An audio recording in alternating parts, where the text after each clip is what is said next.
A very good evening to everyone present here. I hope all of you are doing well and staying safe.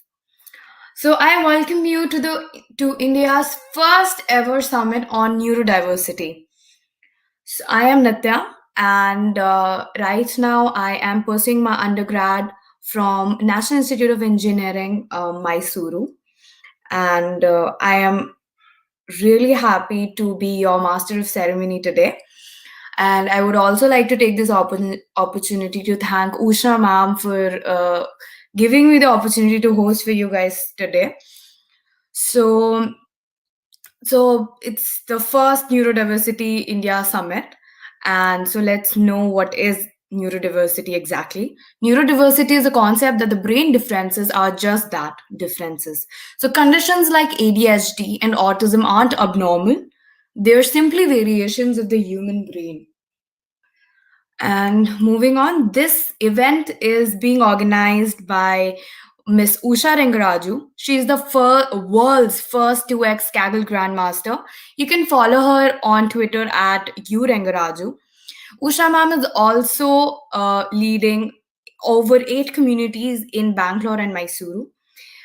She is leading GDG Mysuru, W2M Mysuru, TFUG Mysuru, Vimal DS, both Bangalore and Mysore, and the list goes on. Moving on, you can also connect with ma'am obviously at her Twitter page, and also you can stay on top of all the events of TFUG, GDG, Vimal DS on the following meetup pages. So I am really excited for today's event, and I hope you all are too. For this event, our community partner for this event is Women Who Code. So a huge shout out to them for supporting such a important and upcoming cause, because neurodiversity isn't very there isn't much awareness about the topic.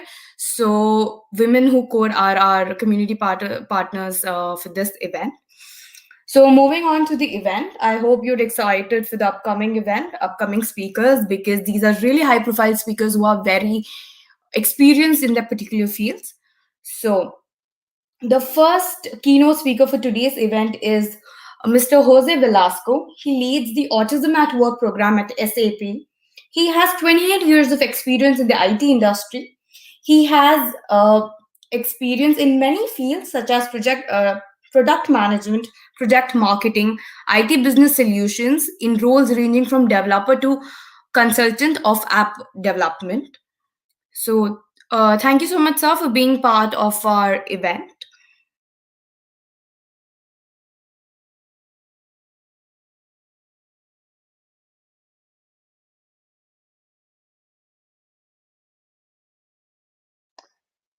Good morning, good afternoon, good evening, and welcome to the SAP Autism at Work presentation. My name is Jose Velasco. I am a program director in the SAP Product Engineering Organization, and I am also an SAP Autism at Work program ambassador. For the last 6 years, I have supported the Autism at Work program on a worldwide basis, first as a local lead in the United States for the implementation of the program, as well as in the Americas, and then as a global co-lead of the program. Again, today I am an SAP Autism at Work program ambassador, and I support presentations like this one with the intention of having individuals gain interest in the topic of neurodiversity and also perhaps consider the implementation of an Autism at Work program in their own organizations.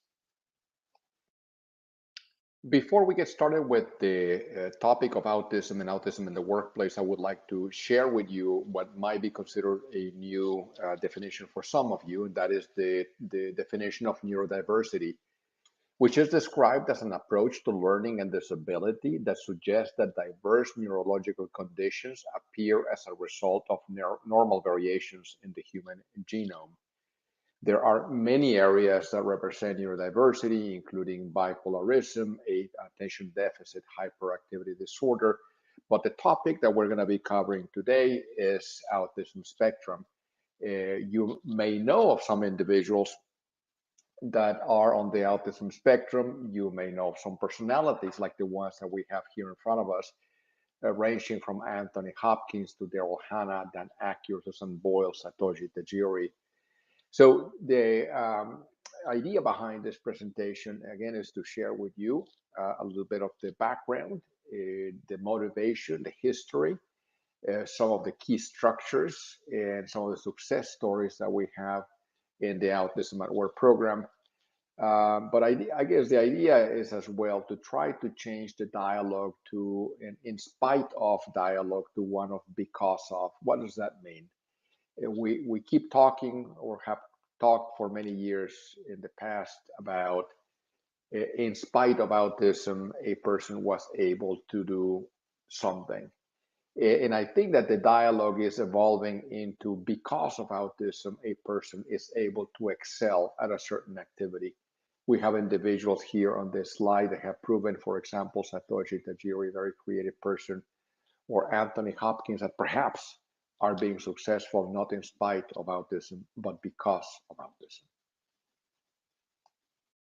So autism spectrum disorder, as it is formally known clinically, is a developmental disorder that has an impact on the ability to communicate and interact. The impact in the United States is 1 in 54 children, according to the Centers for Disease Control.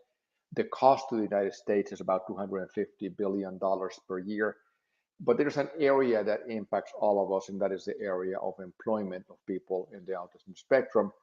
85% of those diagnosed with autism spectrum disorders are unemployed, even though 60% have average to above average cognitive abilities.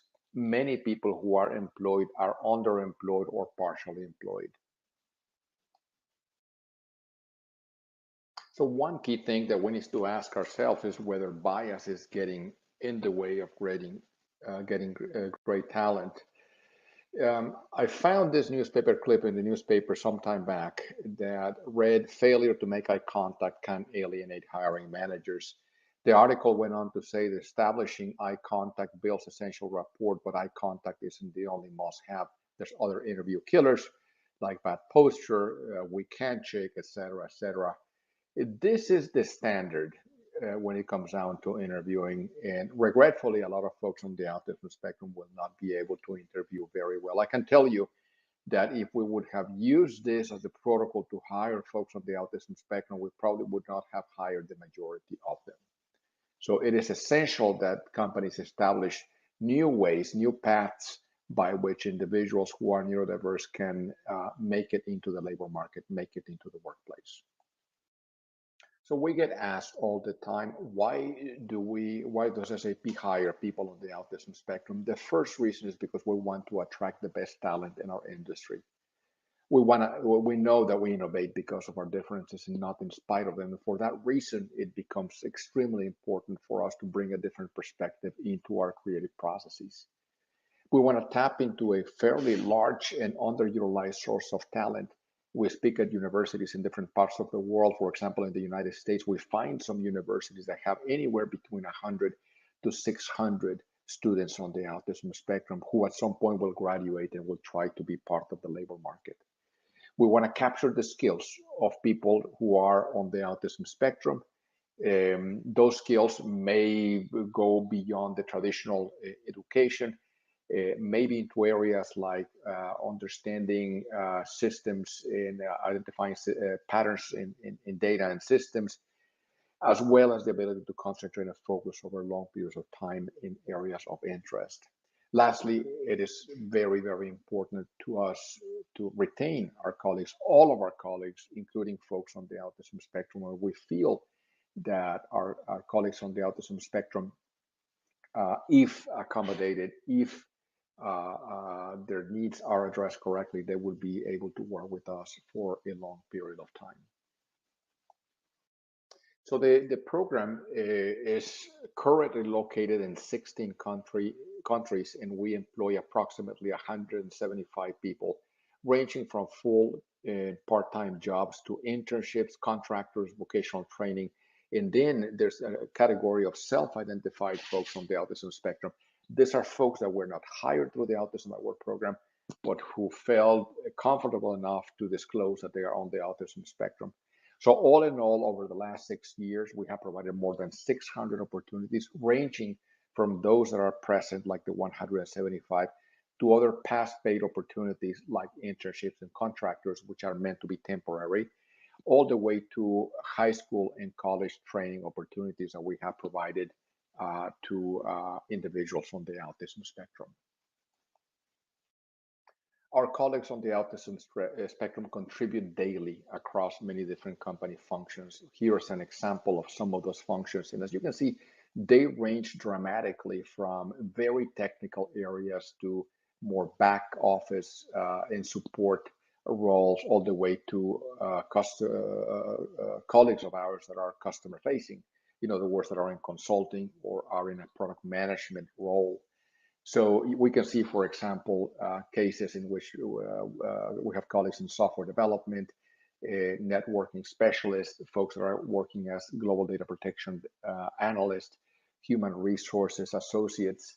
So right now in the company, every area in the company is represented, every board area, which is what we call our divisions. Every board area is represented by somebody who is on the autism spectrum, and we have approximately 29 different types of roles where our colleagues on the autism spectrum add value on a daily basis to the company. Another question that we get oftentimes asked is, how does the process work? So what I'm going to show you today is the pilot phase recruiting and hiring process, not the mainstream one in the best interest of time. We're going to cover again just the pilot program.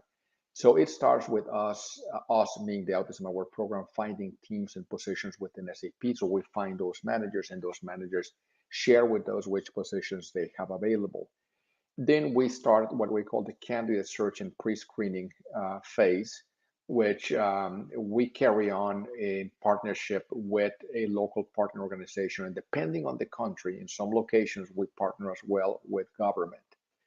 We follow this with what we call the pre-employment training program. And it's very important here to emphasize that this is pre-employment training. You see here the abbreviation ERA, that stands for Enterprise Readiness Academy.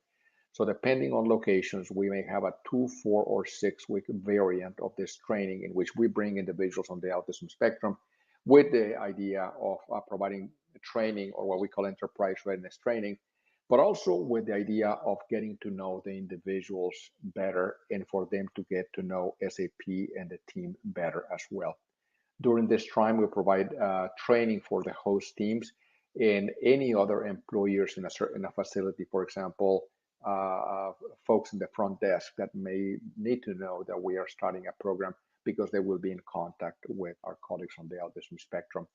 Lastly, for those people that will be hired, we established what we call the support circle. So once you're hired, you go through the onboarding process, you have to go through your one-day orientation, and then we establish the support circle, which I will describe in the next slide.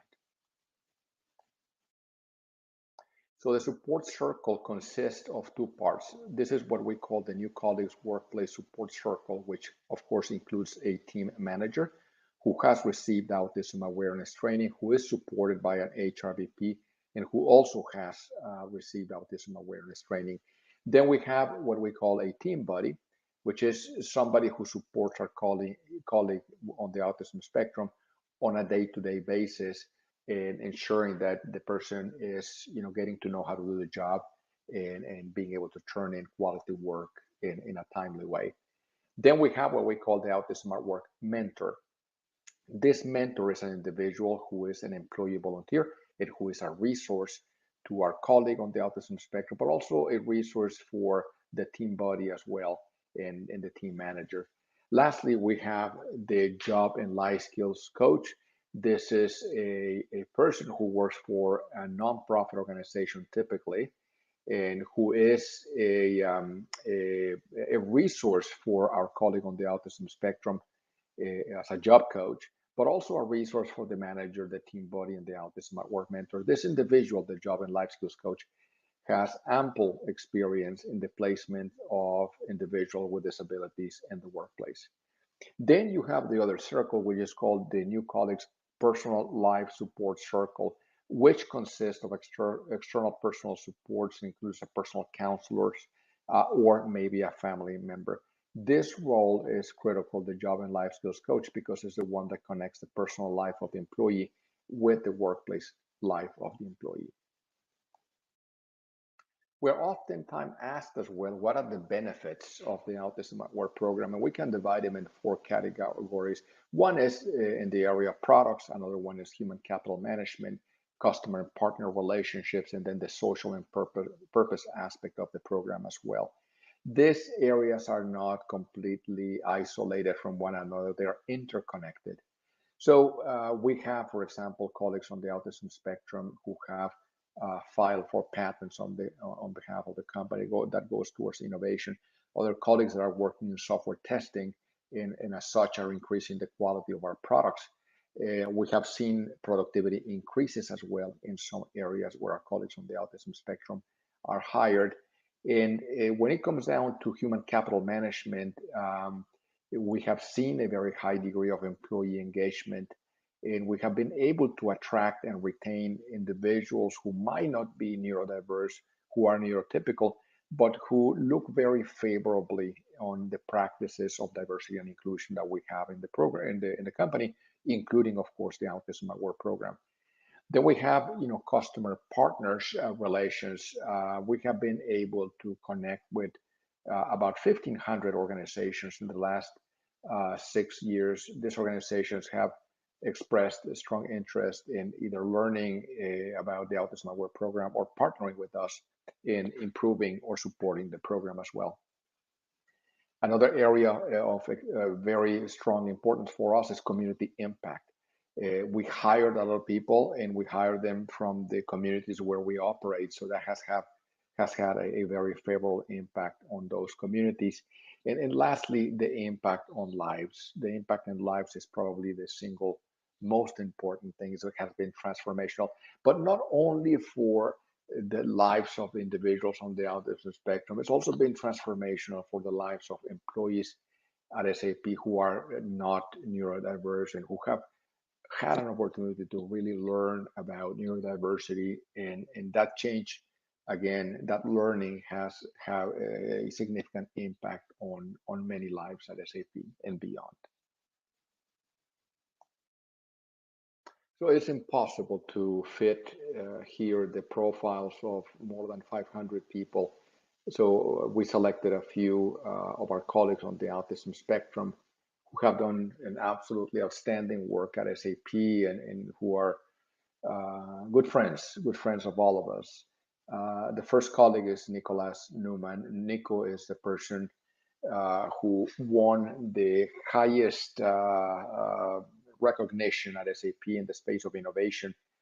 So he was awarded the Hasso-Plattner Founders Award, which is the most prestigious innovation award in the company last year. He resides in Buenos Aires, Argentina, and he's one of the members of the Autism at Work program. Then we have Gloria Mendoza. She's an employee who's located in the Philadelphia area in the United States. And Gloria, aside from being a gifted computer scientist, she's also an opera singer. And this picture was taken when Gloria was performing the United States national anthem in front of thousands of people. She's a very gifted opera singer. Then we have Patrick Viesti, who was unemployed for a long period of time before he came to SAP, and we see him here testifying in front of Secretary General Ban Ki-moon at the United Nations during Autism Awareness Day. We had about 1,500 people in that event. And lastly, we have Mark Jessen, who is a networking engineer here at SAP. Mark came from a very, very difficult life situation before he joined the company. And a few years later, now he's an SAP Catalyst, which is one of the highest levels of performance that we have of our employees at SAP. So I would like to thank you for this brief time to share a little bit about the Autism at Work program, the background, a little bit about the processes, and most importantly about the lives of our colleagues on the autism spectrum and how The program has touched their lives as well as the lives of so many people around them and beyond the company. Looking forward to connecting with you at some point in the near future. Be well, and thank you again for the opportunity to show you this material.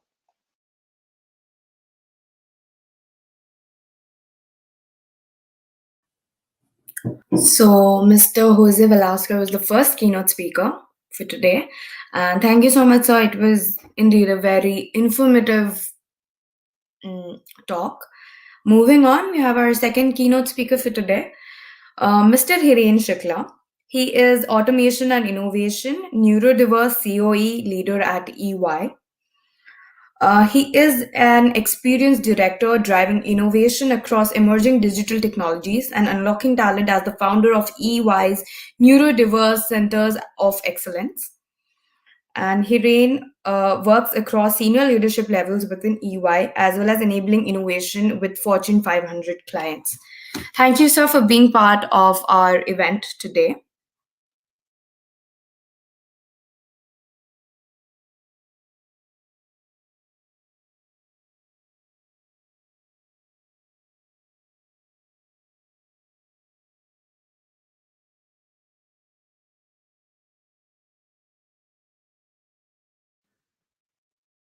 Hi, my name is Hiren Shukla, and I am the EY organization's Global Director of our Neurodiverse Centers of Excellence.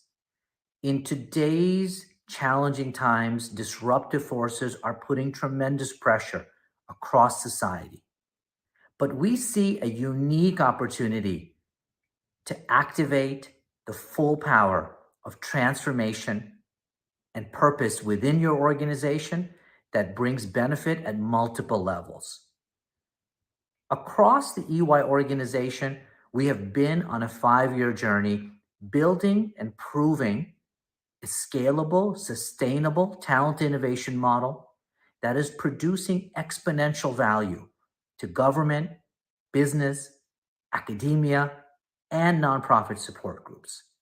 We have done this by deliberately integrating individuals with an inherent cognitive difference into emerging core high demand areas such as artificial intelligence, analytics, blockchain, cybersecurity, cloud implementation, and data sciences. You see, neurodiverse individuals are those that are often diagnosed with conditions such as dyslexia, Asperger's, ADHD, autism, and so on.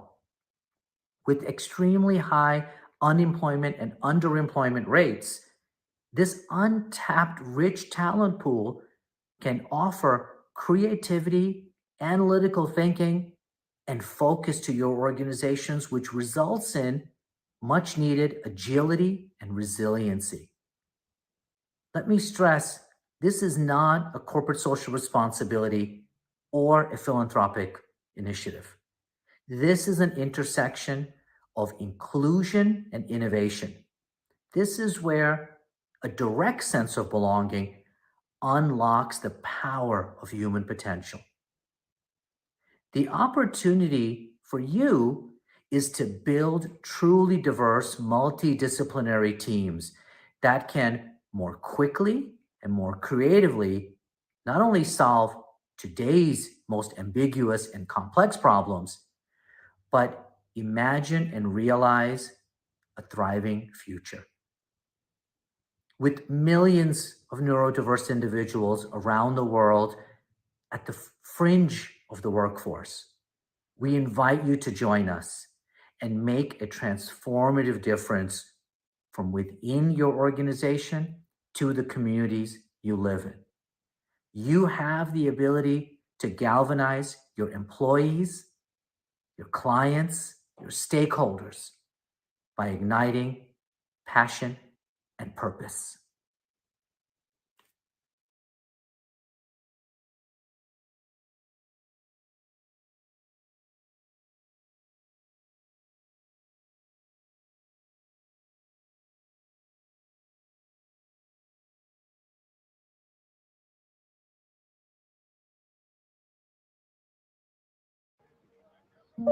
Sometimes I have to censor myself or mold myself or edit myself in some way to make myself more palatable to the world. As an autistic and non-binary trans woman, life is different for me. In other people's eyes, I guess I seem different. Growing up, I had a lot of trouble relating with other people. They would say things in more of a metaphorical sense. I would think they were being literal, like it's the bee's knees. I'm like, no, there's no bees here. There's no knees. What does that mean? I'm just someone trying to get through the day just like anyone else. My coworkers, they definitely accept me for who I am. They appreciate me for who I am. I feel like I belong at EY.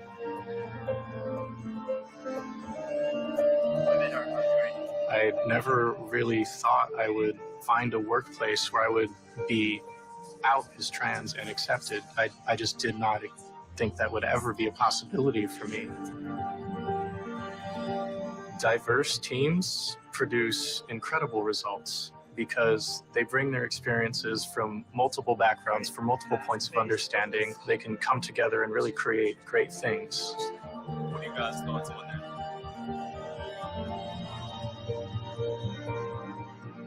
One of the big things that happens with autistic children, their personhood is basically revoked.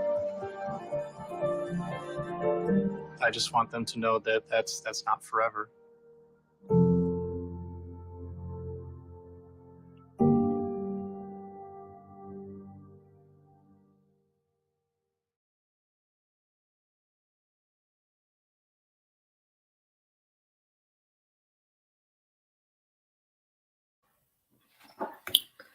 Thank you so much, sir. That was an amazing session, and the and Kyle's story was definitely moving for all of us watching. And moving on, we will be having a panel discussion now. So, with three of the most accomplished individuals. So, our first speaker, one of the speakers in the panel discussion is Mr. Dirk Hondel. He is a Vice President, Chief Open Source Officer at VMware.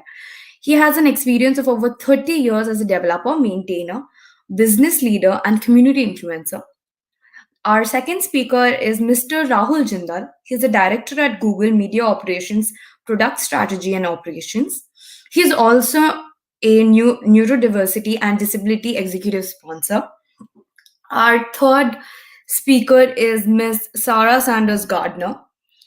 Um, she's Neurodiversity Navigators Program Director at Bellevue University.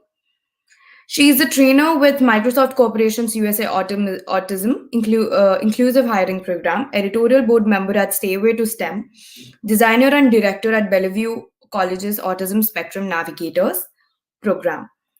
Thank you so much to all of you for being a part of our event today. And we all are uh, really excited to take a part and see this panel discussion.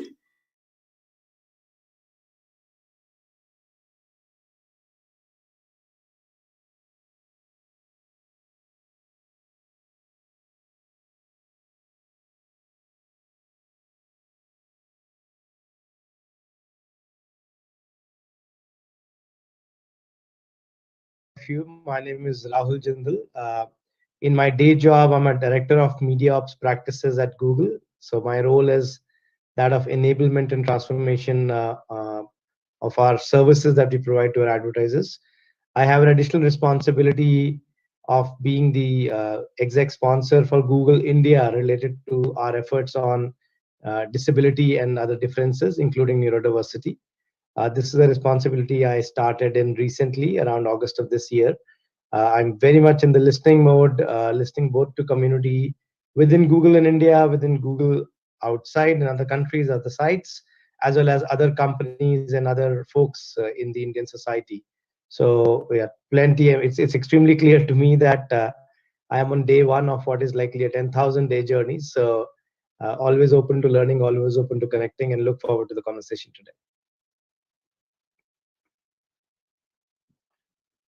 And I'm Sarah Sanders Gardner. My day job is directing the Neurodiversity Navigators program at Bellevue College, which is an educational and access program for neurodivergent students taking any program of study at the college, including our Bachelor of Science in Computer Science and Internet Technology. And for my part-time job, I work at Microsoft doing training for their interviewers and their managers and colleagues of neurodivergent employees. And my name is Dirk Hoondel. I'm VMware's Chief Open Source Officer and run the Open Source Program Office there. My engagement with neurodiversity has mostly been triggered through many, many years of having neurodivergent coworkers and getting engaged in the Autism at VMware program and helping to be, as the executive sponsor, helping to kick that off and be more inclusive in our workplace and more inviting to neurodiverse colleagues. And so for me, this is a decade-long journey that recently has become more formal and more organized, but it's something I've been engaged with for quite a while. So one of the things we wanted to do in this panel is we said we have a few questions that we just kick around and talk about. So let's start with the first one. Why should I hire neurodivergent people? Sarah. Yeah, that's a great question. I've been neurodivergent all my life, although I did not know it until my son was diagnosed when I was 41 years old. And so I like to think I've been a pretty good employee and brought a lot to the table. And I think that one of the things that neurodivergent people bring to the table is a different way of looking at things. And so just as we already know that it's really important to have a diverse workforce where we have people from many different cultures and many different backgrounds, it's really important to also have neurodivergent people who can look at a problem in a completely different way and bring new ideas to the table.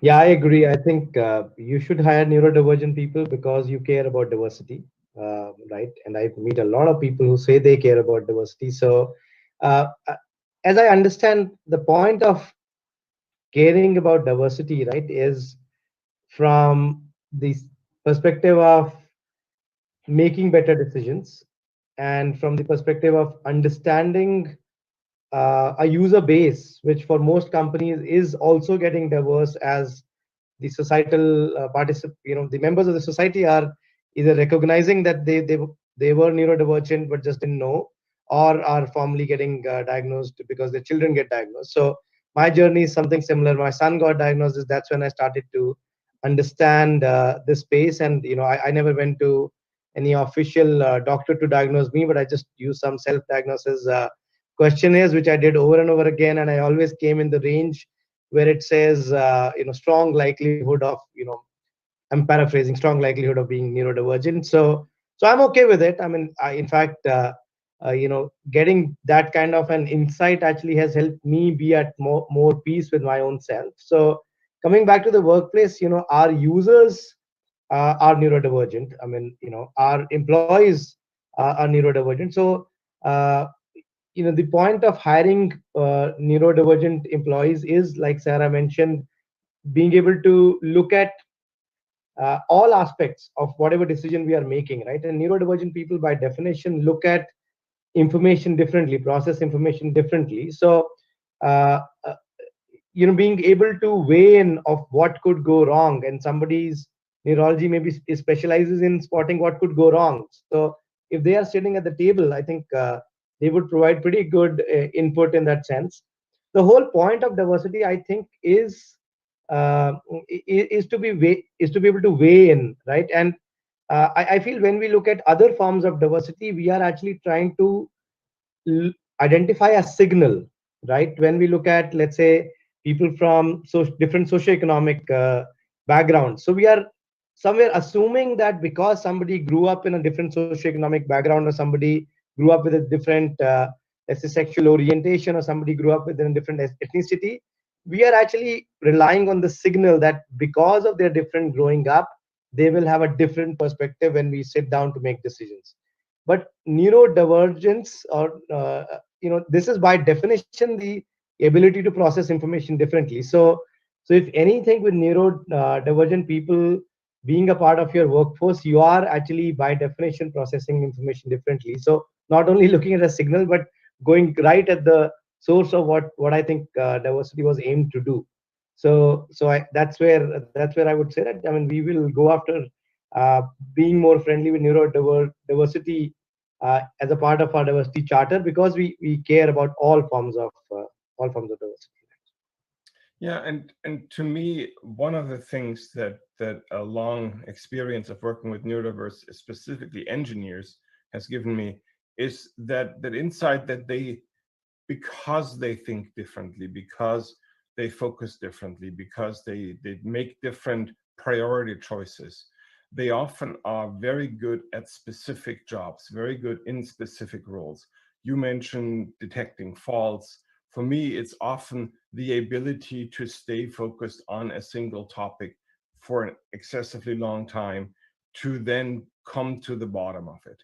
So this ability to really solve hard problems without getting distracted is far more common in a neurodiverse population.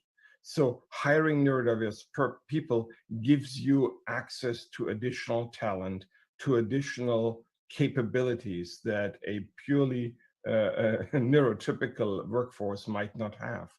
And so I always think about neurodiversity hiring as a way to strengthen your workforce. And that basically gets us into the next question, which was, isn't this just charitable thing that you're doing? Wouldn't it be easier to donate some money somewhere? And to me, that really cuts to the core of it. So many people who criticize neurodiverse hiring don't understand that we're doing this for the company. And the fact that this creates job opportunities for a significant part of our population is wonderful. But first and foremost, this is a smart business decision because it strengthens your team.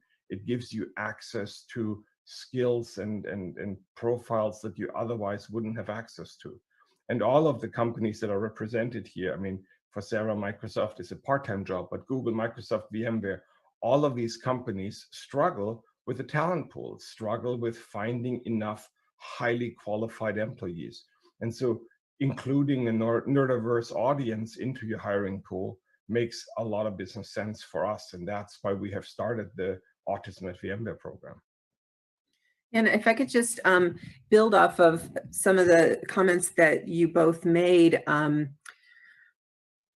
I want to make sure that people understand that neurodivergent is not only a STEM field, right? That any company that is looking to hire a specialist, if you will. I know Torkel Sana years ago started his company Special Eastern, which is the specialists, and he did it for STEM. But really, what I'm seeing at the college is neurodivergent people have many, many different strong interests or intense interests. And so they might be, librarians or all sorts of different things. And so expanding to any sort of workplace for a neurodivergent hire. But yes, of course, tech fields are really, really strong for neurodivergent people. And then just something, Raul, that you said, the self-diagnosis is very, very valid. And I do want people to understand that it is super okay to go online and look at, am I neurodivergent? Am I autistic? And if you think you are, you probably are. And you can get a lot of comfort in knowing that and start to understand yourself a lot more. But back to the question, is it a charitable thing? Yeah, if you want to donate money, go ahead and donate it, but you're missing out on a lot of benefit that your company could get from incorporating this into your workplace. Yeah, I would completely agree. I think I would ask the same question of, would you say that, is it better to create opportunities for women at your company, or is it better to just give some donation to an organization that cares about women's causes? Is it better to have employees who identify as LGBTQ plus, or is it better to donate to an organization that cares for LGBTQ plus interests? So I feel that uh, responsible companies with widespread user base, large markets, this is not a question which a leader at such a company would ask ever, because our users are diverse, right?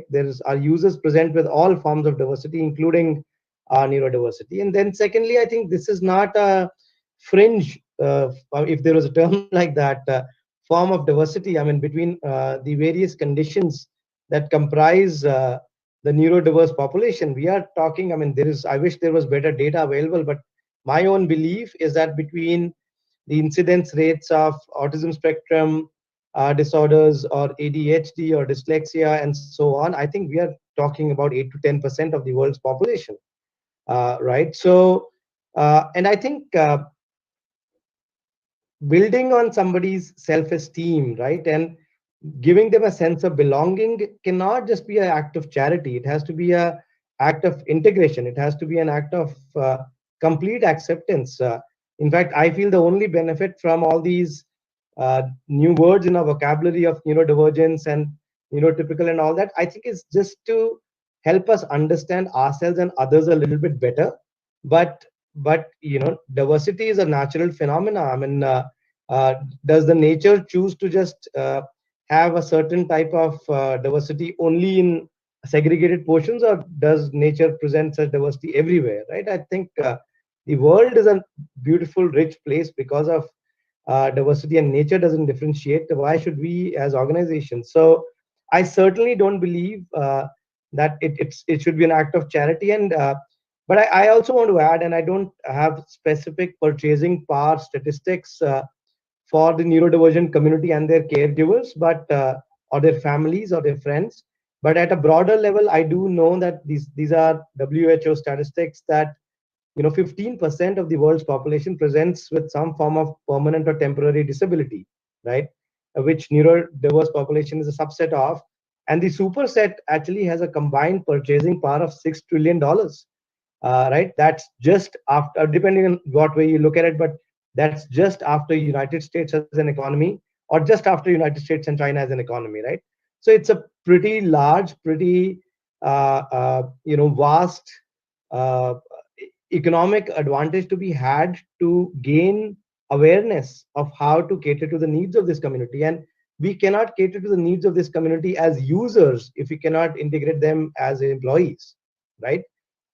I think we can build products and services well only when our population, our internal employee population, that is a representative of the society that we are building for.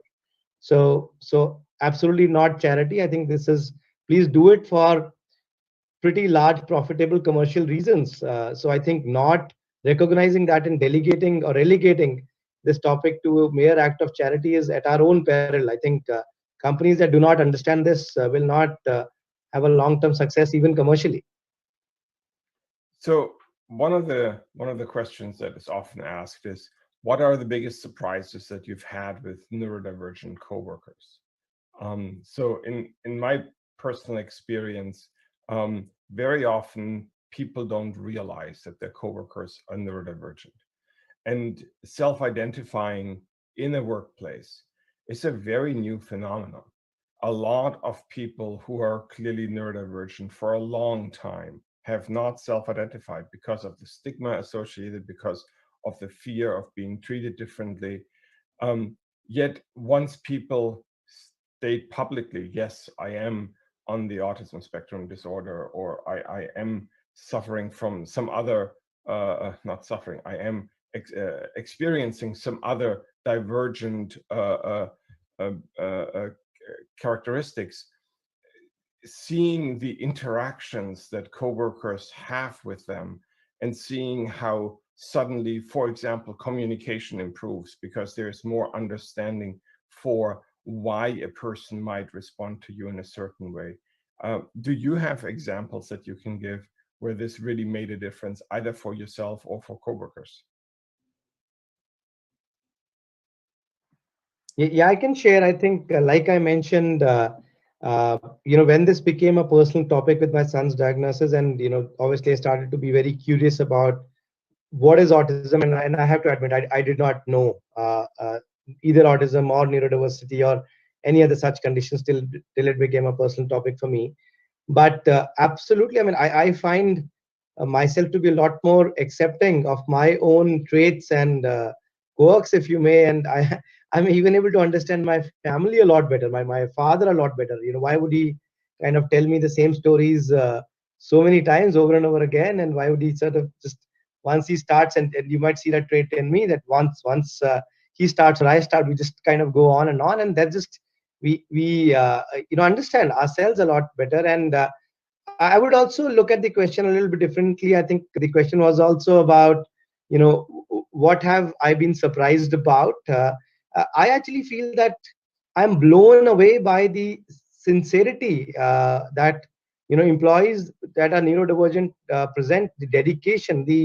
I've actually been quite blown away by the selflessness, the desire to contribute to the community, the desire to contribute to the cause. I mean, I almost wish that more proportion of the society was neurodivergent, because the selflessness that I see in this society, in this segment of the society, is I feel the world would be a better place if more people were a little bit more selfless like that and more relentless like that. I mean, I'm likely paraphrasing Dr. Temple Grandin, right, who actually says that were it not for the autistic gene, which I'd sort of take it to be, and I'm paraphrasing, right? So were it not for the neurodivergent people, the human race would be socializing around some cave still, right? So it's actually those traits that help push innovation, push invention forward. So yeah, much to be surprised and much to be loved about our neurodivergent colleagues, I feel.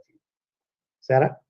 Raul, you reminded me of something that my therapist said to me many, many years ago. He said, if more people were like you, the world would be a better place, which maybe was just him being nice to me, but it does ring true for our students, for our neurodivergent coworkers, that there is that strong desire to make things better everywhere and really just work for the good of humanity.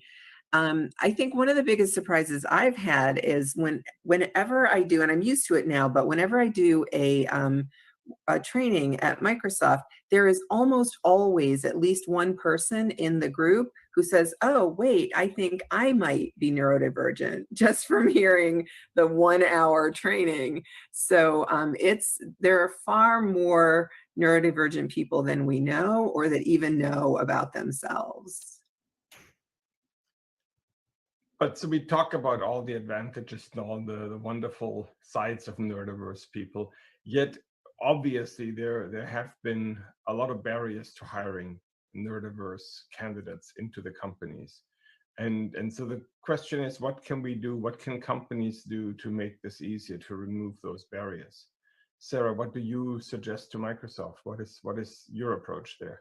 Yeah, so it's a lot about understanding that neurodivergent people have a different way of communicating, and being able to flex around that. So not necessarily changing your own way of communicating, but understanding how to respond to different communication styles, and how to fill in gaps that maybe you're not quite getting all the information that you need, or not taking things personally if someone is very direct with you.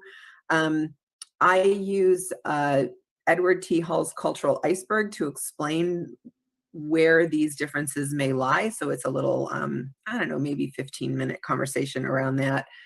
But it really mostly lies around nonverbal communication, and how many neurodivergent people have a difficulty in picking up inferred questions And they may, as Raul was talking about, go on and on and on about something they're very interested in, or they may not give enough information.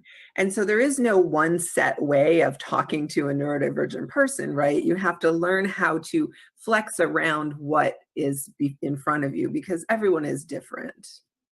I think this really speaks to one of the things that we are trying to do at VMware, which is to have training for interviewers, to recognize people who have just different communication patterns, but to also design some parts of an interview process, especially if you have a self-identified person applying, to accommodate for their differences in communication, and to accommodate for something that we talked about earlier, which is there is a certain amount of social anxiety among a lot of neurodiverse people who aren't easily warming up to somebody else and starting to chat. So both of you here immediately started to chat with me, which was wonderful. But I've had many experiences with neurodiverse candidates where the candidate at first is very anxious, and it takes a lot longer to actually get a communication flow going. One of the things that I have often suggested is to do 2 separate calls, especially right now in the everything is over Zoom environment, where you do one brief call just to get to know the other person, and then you do an interview. And that really helps in creating a better conversation and to getting a better idea of the candidate that you're talking to. And at the end, the goal here is always to have a better experience for the company, employees trying to understand the candidate, and for the candidate trying to see what opportunities are in this company. So it's all about a communication process that you're trying to enhance. Yeah, I agree. I think if you were to give me 3 A's, I would say awareness, awareness, awareness. I mean, that is a barrier. But if you were to give me 5 A's, then I would say awareness, awareness, awareness, and accommodations and acceptance. Right. So I feel the self ID movement is a very good movement, because I think that actually enables others to help us when we need the help. Right. So I think in our process at Google, we have introduced a step in which candidates can self ID, and then we just have a more specialized set of recruiters, or sort of own the process and guide. But I feel that, till the time we will need anything specialized, we won't have done a full job of mainstreaming. Right. So it has to become every single manager's skill set. It has to become every single leader's conviction. Right. It has to become every single company's acceptance. So uh, I feel that in India, even though we are Google in India, but I feel the awareness problem is the biggest challenge for me in my responsibility as the exec sponsor for this topic. So that's where I am focusing on that. How can we? In fact, I'm going to reach out to both of you to help me on that journey. Right? Maybe talk to our leadership, talk to some others. Is that if more people were to understand, and we did some activities, some forums around that this year, and everybody goes back with one feeling, all neurotypical employees also go back with this one feeling or conclusion that I wish I had learned about this topics earlier. Right. So I feel awareness is probably 95% of the problem and the solution. And then obviously other things we can add. Neurodivergent people also just happen to be above average sensitive in the usual sense of the term.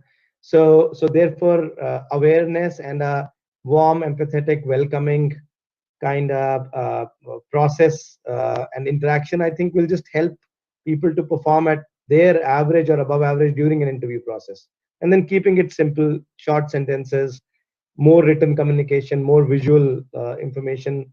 I think those are tips and tricks. But again, I mean, neurodivergence is not one thing. So we should just try and ask the person, how are you? What enables you to be more successful, and help them, help make accommodations accordingly. I was totally with you until that very last part, that keeping it simple, short sentences so sounds like some of the prejudices that we hear from people who think neurodiverse equals stupid. So this is never something that I would suggest to people, because frankly, a lot of the neurodiverse people that I know have IQs off the charts, and they have no need for me to simplify things for them.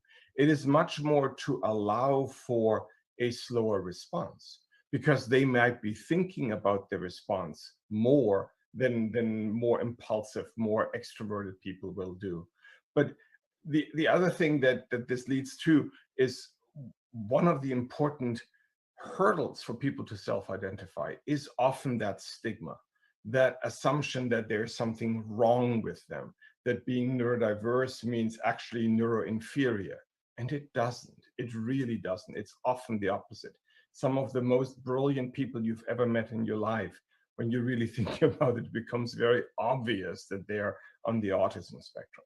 And some of the challenges that we have in communicating with neurodiverse candidates are not a sign that there's something wrong with them, but there is a sign that there's something wrong with us, that we make way too many assumptions how the person on the other side might be processing the cues that we give them. Why do we assume that us doing this is a clear indication for the person on the other side that we are skeptical of their words? That is just us making an assumption that they read us the way we intend to be read. And so the failure is not on their end. And so often this question comes up, what support do you implement for neurodiverse employees? And you said earlier, you want everyone to be mainstreamed. You want everyone to be treated the same, Rahul. And I think that's really hard, because you need to understand that every person that is different may also therefore have different needs.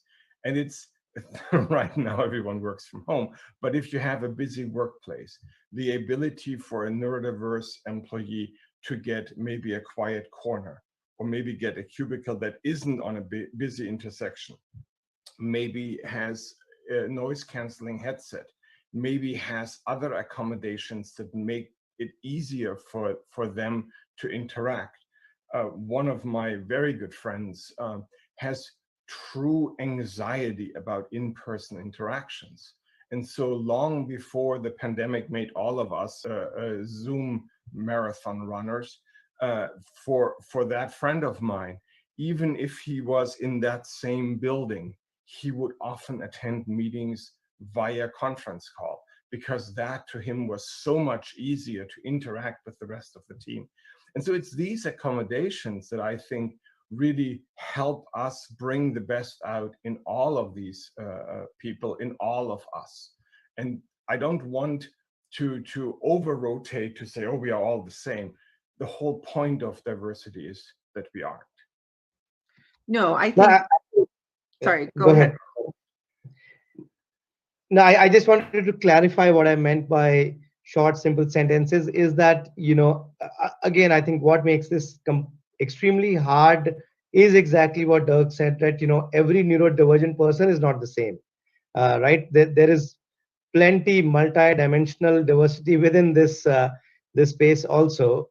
In fact, that's why oftentimes the term used is a spectrum, and spectrum also is not a linear thing, right? It's a multi-dimensional space in that sense. But what I meant is insistence. I have, in my own experience, and that's pretty limited experience, just seeing how I can be more successful and how I have seen with some of my other colleagues, is written communication is better than everything just spoken, right?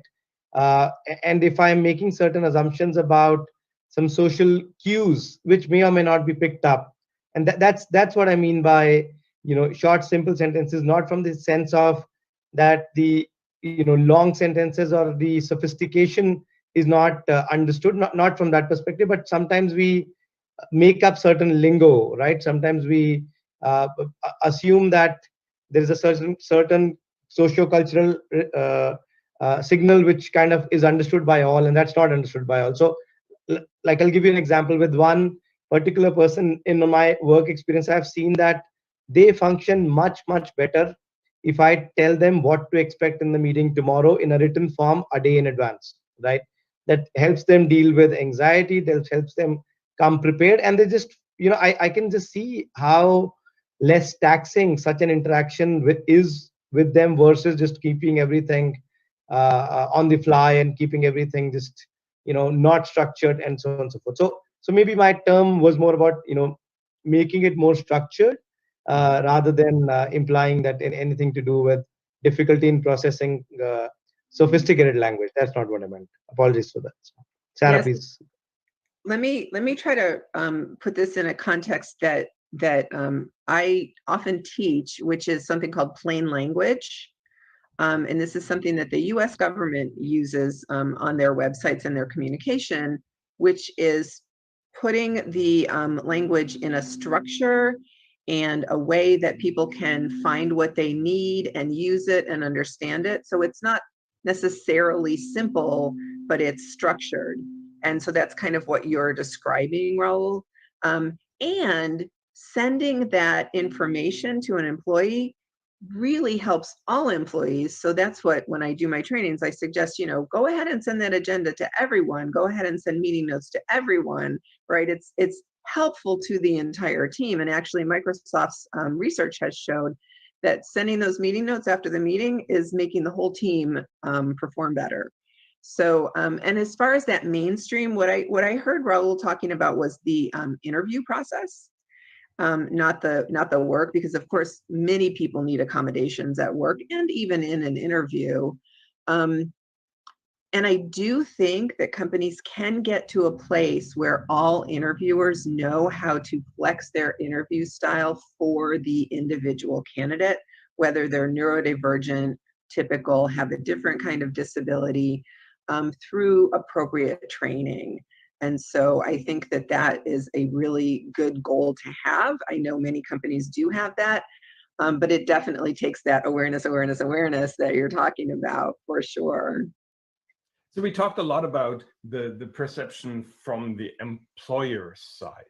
Let's flip this around and say, what advice would you give to a neurodivergent person looking for work? Sarah, I think in your role at the college, that's what you do every day, right? Right. Yeah. So my program actually falls under the Center for Career Connections. And so that's our purpose, is to help our students get ready to look for work. So one of the main things that we focus on is supporting the students in understanding their strengths, first of all, so that they know that they have a lot to offer.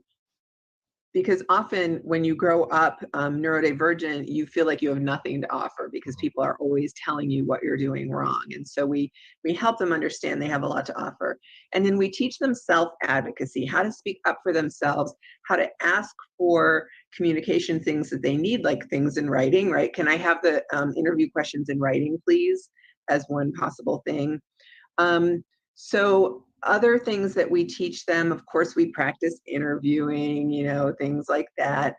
But we also help them understand what type of work they want to do. And are they the type of person, Dirk, who doesn't want to be around people all the time, right? So that's, a really important thing to know about yourself. So they do a lot of self-assessments. They do a lot of job career exploration, etc., to figure out what they need. And so really knowing yourself before you look for work, and then also exploring the jobs. And so not just looking for where can I make the most money, but where am I going to be comfortable and successful, and what do I have to offer?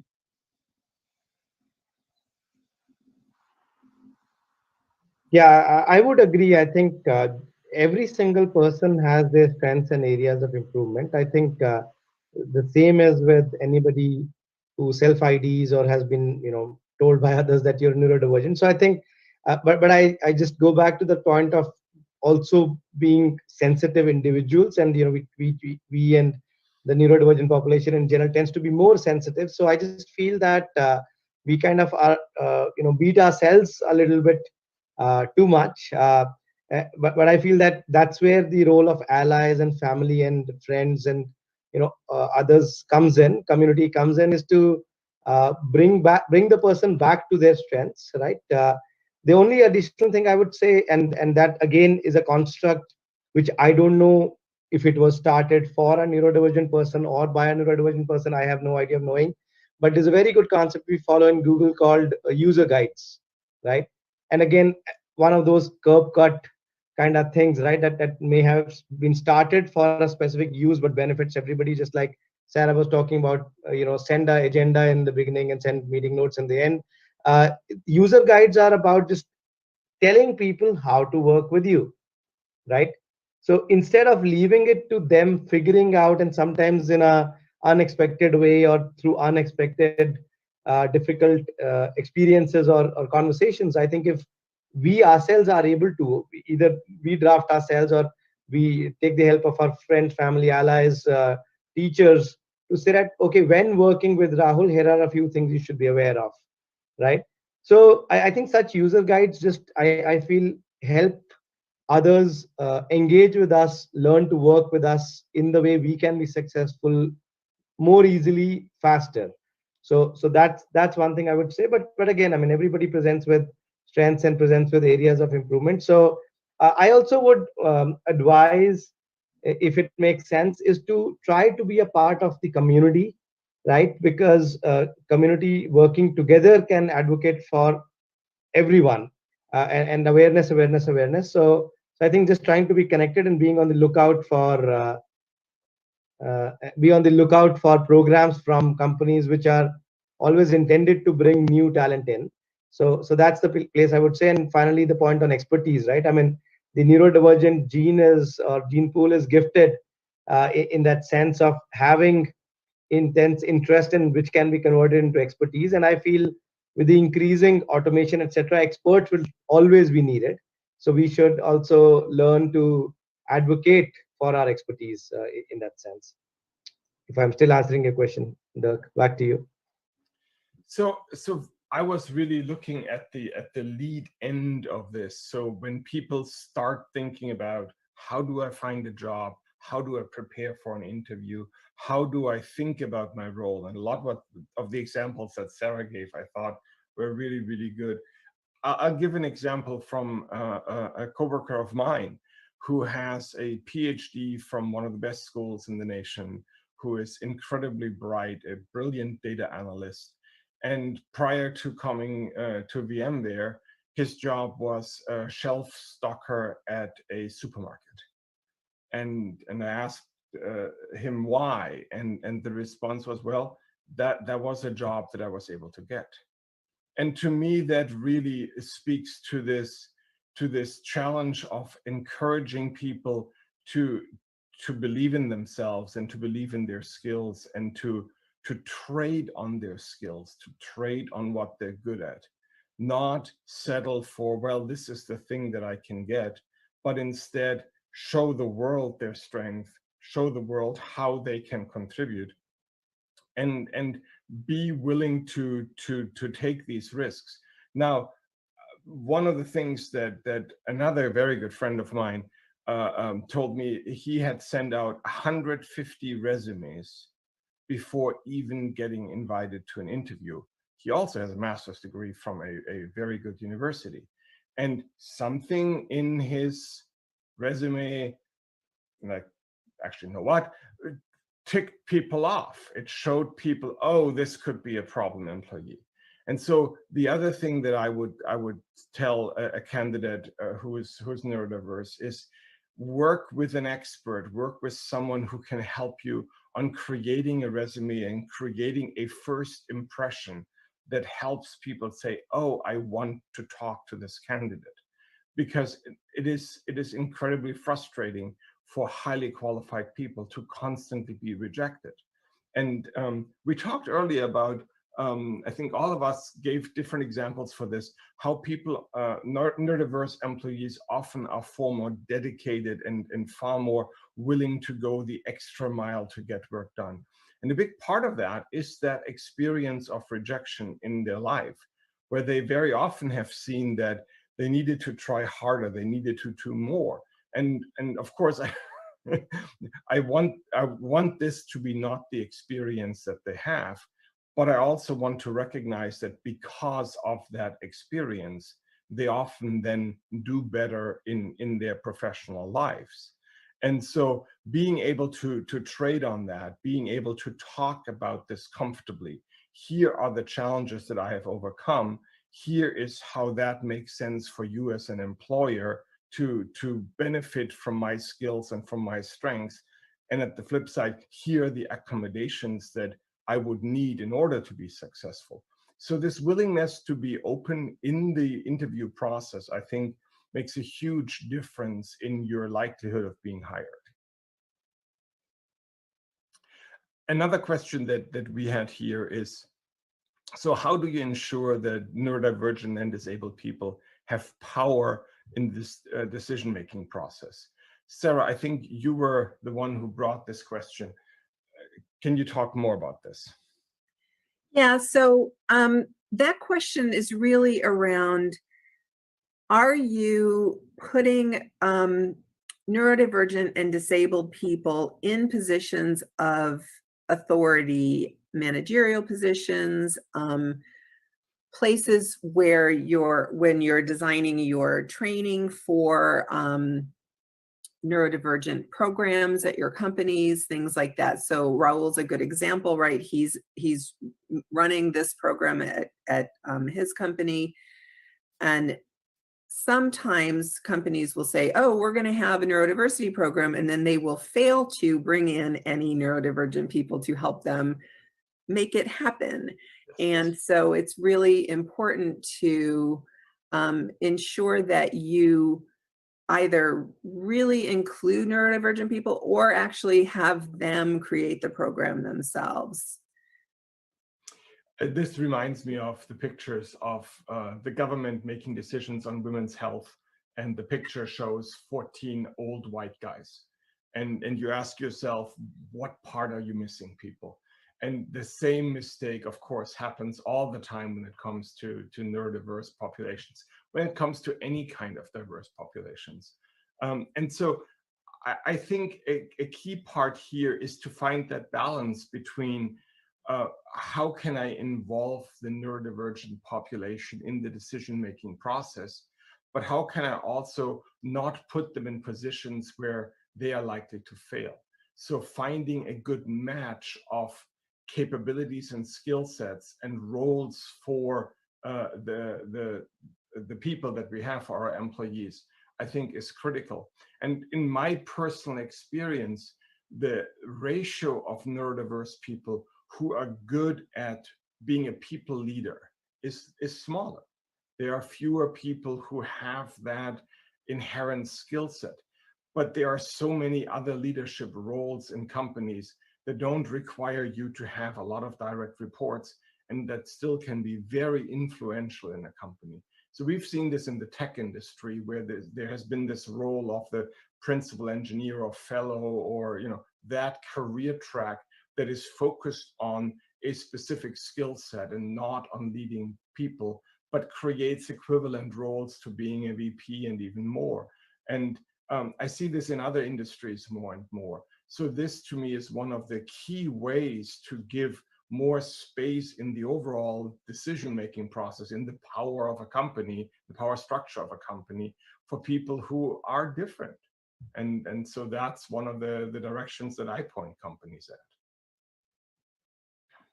Yes, absolutely. And I think all of us take inspiration from that saying that nothing about us without us. I think so that's where my sense is this question also comes from. So I do have to admit that this is relatively easier to say than to actually do it, because of what Dirk also clarified, right? That if the so-called leadership positions aren't occupied by neurodivergent people, then how do you get them into decision making anyway? So I just feel there are other additional constructs which can help. Like at Google, we have the employee resource group, right, called autistics@google.com kind of thing. So by the way, that's not absolutely not to say that we at Google have got it right. In fact, I myself make plenty mistakes in my role, and I just ask for forgiveness, because I don't know better when I'm making a certain mistake. So I feel that being open to admitting that people who are making decisions may also not know stuff all the time. So being open to feedback, I feel is the easiest way to do it. But yes, I think empowering these employee resource groups can be an additional powerful mechanism in that sense. And then I also feel, and maybe this is what I need to do more at Google, is that if there are fewer uh, people who are publicly known leaders who are neurodivergent themselves at the company, can we also start to hear from such leaders outside the company, right? The community is the same. The community doesn't stop with the company. So I feel in this conversation and also in the previous question, I feel that if there can be more role models, right, that will both encourage job seeking talent, and that will also encourage the hiring managers, and they'll also encourage the leadership. So that's why I really want to celebrate people like Sarah, people like Usha, other leaders who've self-ID'd as neurodivergent, and maybe Dirk, you know some, and maybe I know some. So I think just highlighting these people, sharing these leaders and their wisdom with each other, I think can overall lift the community across companies. Yeah, I mean, this literally, when Usha first came to me, I was hesitant to be on this panel because I felt, hey, maybe we should highlight neurodiverse leaders, and I am boringly not diverse. Middle-aged, straight, white guy doesn't get any less diverse than that. But I think it's important that even that is part of diversity, having all different voices heard. To me, this has always been a topic that I was very curious about, because friends of mine were affected and had problems in their work life early on or mid-career.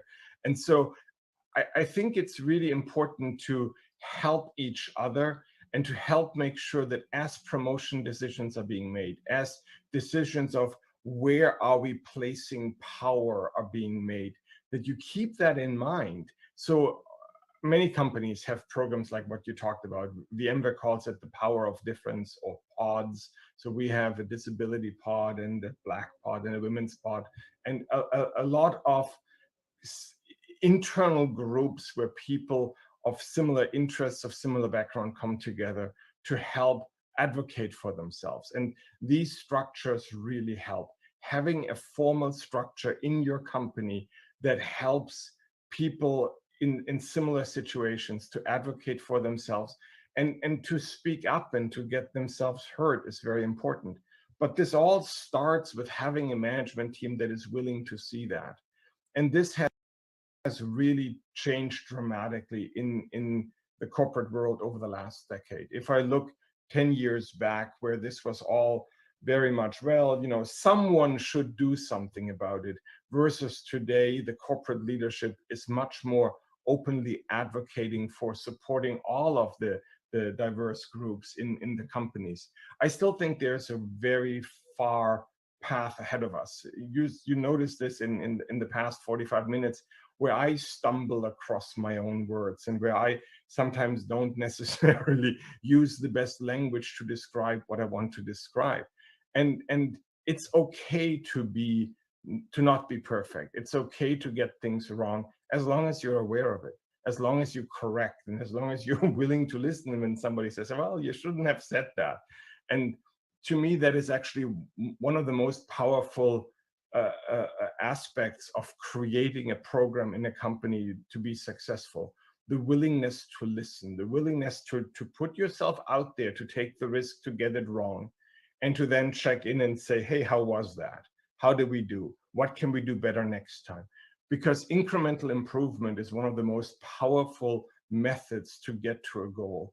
Anybody who tries to shoot for 100% on the first attempt sets themselves up for failure. And then knowing that you will fail often creates a situation where you don't want to try. And so I always tell people, if you're thinking about starting a program for neurodiversity, for any form of diversity, for any support for a group that you aren't supporting today, start small. Start with something that feels you can achieve it, and try to get better at every iteration. And I think that maybe it's a great topic to close on. What are your recommendations for a company to try and be more inclusive, to bring in more neurodiverse candidates and to be a better workplace for neurodiverse employees? Rahul.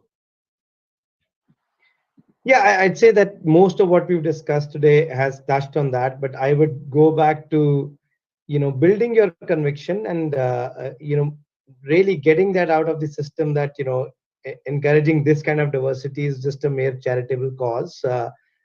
Let's go back and understand the real commercial value, real, marketplace success value. Like, for example, when you were talking about, becoming that company which is where the culture is such, it's okay to not know or do the right thing completely correctly first time. I feel that has benefits much beyond just embracing neurodiversity, right? Because if we can build such a company, if our culture can be such where, we pick ourselves up and we say sorry, we messed up, and we move on, I think that will build a firm that lasts, right? I mean, the word I've heard most in 2020 is resilience. So that resilience comes out of that attribute of admitting that, yes, some things will not go right, and we will fail, and but we will come back, and we'll come back stronger, we'll come back more humbler. So where can the company start? I think the tone at the top is extremely important. I mean, I would really urge the leadership at the companies in whatever countries our audience here is listening to is, please build your conviction, right? Understand the right reasons to do it, commit to it for the long term, and then please invest in awareness. I think, you may not know, but you might already have employees who are neurodiverse. Let's start with them. Let's create a psychologically safe environment in which they can, in that sense, come out and tell you what's great about your company, and why they've still stuck on, and what are the few things that you can improve upon, and then shine a light on their success, shine a light on how they make decisions better, how they make products better, how they connect to users better, how they are dedicated. So I just feel that, it's a basic human need that if our traits are appreciated, then more people feel motivated to exhibit such traits, right? And those other people could be other of your employees, those could be employees which you don't have today. So when you have a neurodivergent employee in your recruiting video, imagine the impact that has on other neurodivergent prospective employees, and imagine that the impact that has on your neurodivergent users and customers. So I think there can be a very nice virtuous cycle that can be built. I'd only encourage leaders to build the conviction and then go build that virtuous circle, because the longevity of any firm, any business is based on embracing this. This is not an optional topic anymore. And I would add to that, I totally agree, starting at the top.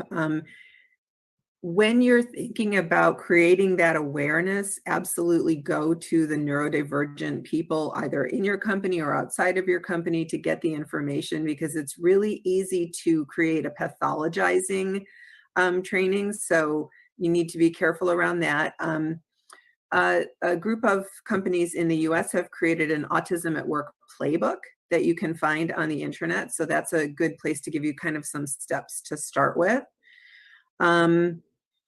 But yeah, I would say, definitely look to neurodivergent people, autistic people, to help you get started, and make a commitment to work it through, follow up on your errors, as Dirk suggests. Don't be afraid to make mistakes, because we all do every day. So, yep, that's what I would say. That is a great closing, Sarah. I'm fantastic at making mistakes, so at least I have that skill set down.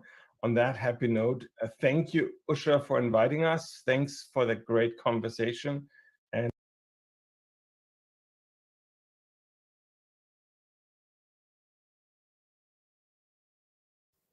I would like to thank Rahul, Dirk, and Sarah for taking time out of their busy schedule and be a part of this panel discussion. And I was personally pretty hooked on to the whole discussion, especially the fact where Rahul said that it's important to make a psychologically safe environment. And now, towards the ending, you also said that now we have to embrace it. There's no point of ignoring it, and I absolutely agree with that. And being a part of India's youth, I also agree that we need to create more awareness about neurodivergence and neurodiversity. And I hope that by collective effort, we are able to sort of bridge that gap and correct and create more awareness about this, not only in India, but all across the world. So thank you so much. And moving on, we have our next speaker. His name is Mr. Joseph Riddle, and he is a director for neurodiversity in the workplace. And he works to create partnerships with businesses from across globe to diversify their workforce to include those with ASD. Thank you, sir, for being a part of our event today. And I'm absolutely looking forward to listen to your talk.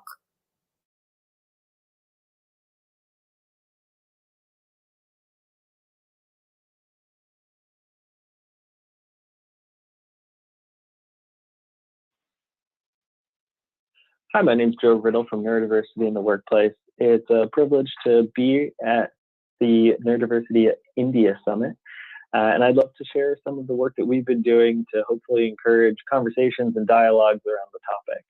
I'm going to go ahead and share my screen. Again, our organization is called Neurodiversity in the Workplace. We're part nonprofit consultancy, part service provider aimed at creating a more neurodivergent workforce. And we do that by identifying, preparing, and supporting all of the different stakeholders that are involved in these efforts. Some of our partners have been some of the companies listed here: SAP, VMware, Dell, Bank of America, etc. We're really grateful to have partners like these who are leading the charge in what neurodiversity hiring should be and what it should look like. And I'd hopefully like to explain the concept of neurodivergent hiring and our model of how we do it and how some of the best practices that we've established along the way. So first, we want to start with defining neurodiversity. Now, if you're at a Neurodiversity in the Workplace conference, you probably already know, but I always think it's worth revisiting, asking ourselves, what is neurodiversity? And we define it as natural variances in the brain which result in different ways of thinking, learning, and socializing, and really looking at these the acceptance of these natural variances. Furthering our definitions here, what is a neurotype? Our definition: a type of brain that aligns with but is not limited to a set of characteristics. So we covered what is neurodiversity, what is a neurotype, but what is neurodivergence? You'll hear me say that word a lot. Again, our definition: neurological functioning that diverges from what society deems a normal neurotype. Examples of neurodivergence can be ADHD, autism, Tourette's, dyslexia, dyspraxia, and many other things that would fall under this category of diverging from normal according to society. So what is the neurodiversity movement? Well, this is a social justice movement really at its core, and it's supporting the idea that all of these different neurotypes that we mentioned above should be recognized and respected. And it asks society to adapt to meet the needs of neurodivergence instead of filtering them out from things, excluding people from things. The neurodiversity movement really tries to support that everyone comes from a different place neurologically, and we should celebrate that and accept it. So when we look at where that exists, now these are United States-based stats, but the CDC estimates that 1 in 54 autistics is the largest minority group in the world, or one of the largest minority groups in the world. And about 7.2% of people worldwide are identified with ADHD, and about 10% of the population has a learning disability. So statistically speaking, it's very likely that if you're on a team and there are multiple people on the team other than you, it's very likely that someone is neurodiverse on your team, someone is neurodivergent on your team, rather. Now, when we boil that down and look at specific neurotypes, especially autism, we find that there are lots of barriers, especially relating to employment.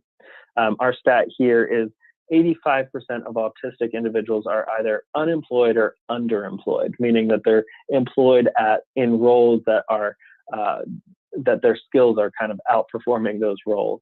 And that's a really terrifying statistic. We want to try and improve that. And that's really the mission of our organization, Neurodiversity in the Workplace. So how do we do that? How do we go about that? And how do we recommend to other people that they go about changing that 85% unemployment or underemployment statistic? Well, we like to emphasize and talk about and stress skill-based hiring. Now, what is skill-based hiring? Why not the standard interview process?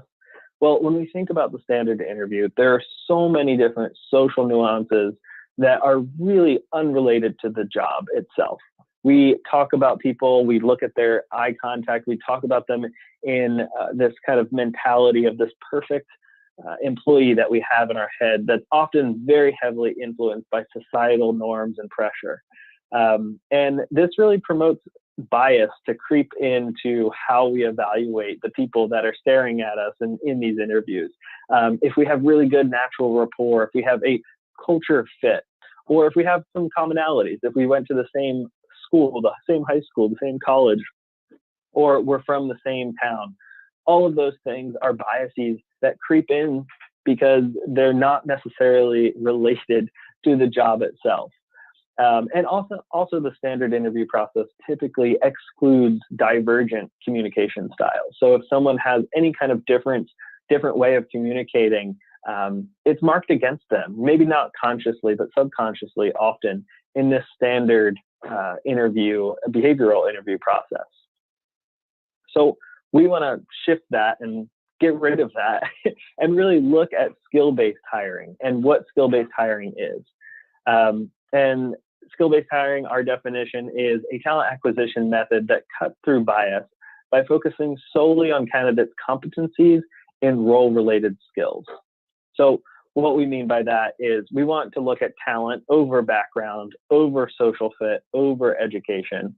And we want to recognize that diverse perspectives are really a wonderful asset to have on any team. And we challenge people to replace the "does this fit" with "what does this person add to our team? What talent can they bring? What skills can they bring to the table?" As opposed to "do they fit in with what we already existing have?" That doesn't seem to make sense. And we want to make sure that we're being as open as possible and getting rid of those biases that tend to creep in. Now, we look at when we're doing programs with our partner companies, we look at the essential job skills, and we try to figure out what that is. Now, for example, we do a lot of work in technology, and if it's a tech role and the essential job skills, we try to boil down. Okay, this person has Java programming language knowledge. They have C++. They have Python. So that's what they need. That's the core skills. And so we put it into a skill-based project. We design a customized way of having that candidate demonstrate what they are capable of in a project form, something where they can use their collaboration skills to show that they have those skills, that's required for the team or for the role, but also that where they can put in a more real world scenario, more closely aligned to what the job will be, and put that into this kind of evaluation that is the interview process. Now, skill-based projects can be utilized for any different field. It doesn't have to be technology. It could be mechanical, logical, data entry to cybersecurity to research and academia, all of those things. Core skills can be taken out of the job description and can be put together into a core project or core demonstration that can allow a manager to see whether or not this person would bring and add value to the team, not whether or not they would fit in with the team. So when we look at this, we see a ton of success through the programs that we've started and that we've helped to grow. Managers report more informed, data-driven decision-making following this method. They actually see the skills that are associated with their job, and they see people performing those skills. For any hiring event, any decision that needs to be made about talent, there's a risk involved. And we try to mitigate those risks on several different levels. And by showing and directly proving to a manager that you can do those skills associated with a role, that risk is way down. And every company that has done a pilot program has subsequently chosen to grow their neurodiversity hiring efforts. And employees hired through this method have a 98% retention rate over the last 6 years, which is a really great number for someone if you're in talent acquisition or in HR.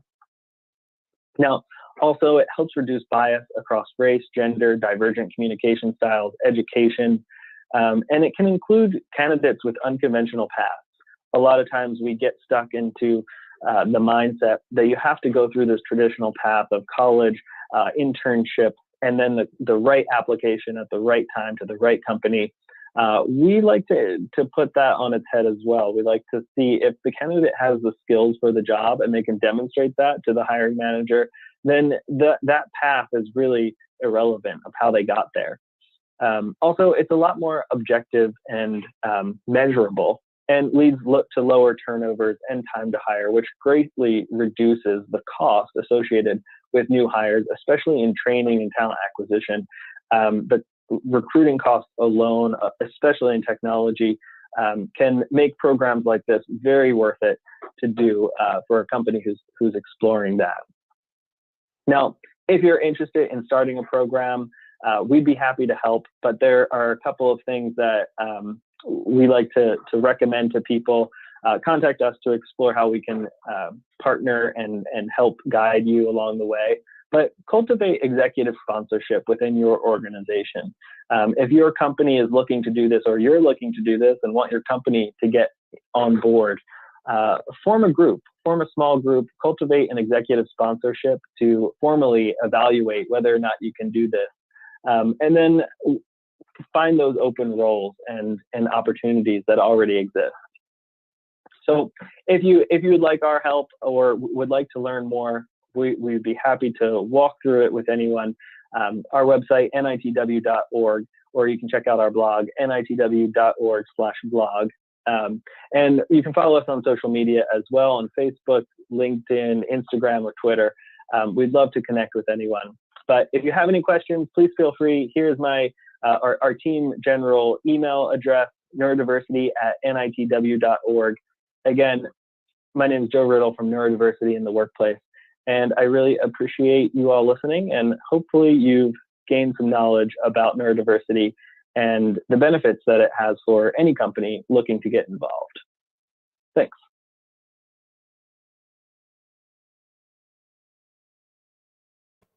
That was indeed a pretty informative session. So thank you so much, sir, for being a part of our event today. So our next speaker, she was already a part of the panel discussion earlier. Now we have Miss Sarah Sanders Gardner. So I'm going to introduce her again. She is the director at Bellevue College of Neurodiversity Navigators Program. She's a trainer with Microsoft Corporation's USA Autism Inclusive Hiring Program, editorial board member at Stairway to STEM, designer and director of Bellevue College Autism Spectrum Navigators. So, ma'am, we're looking forward to your talk.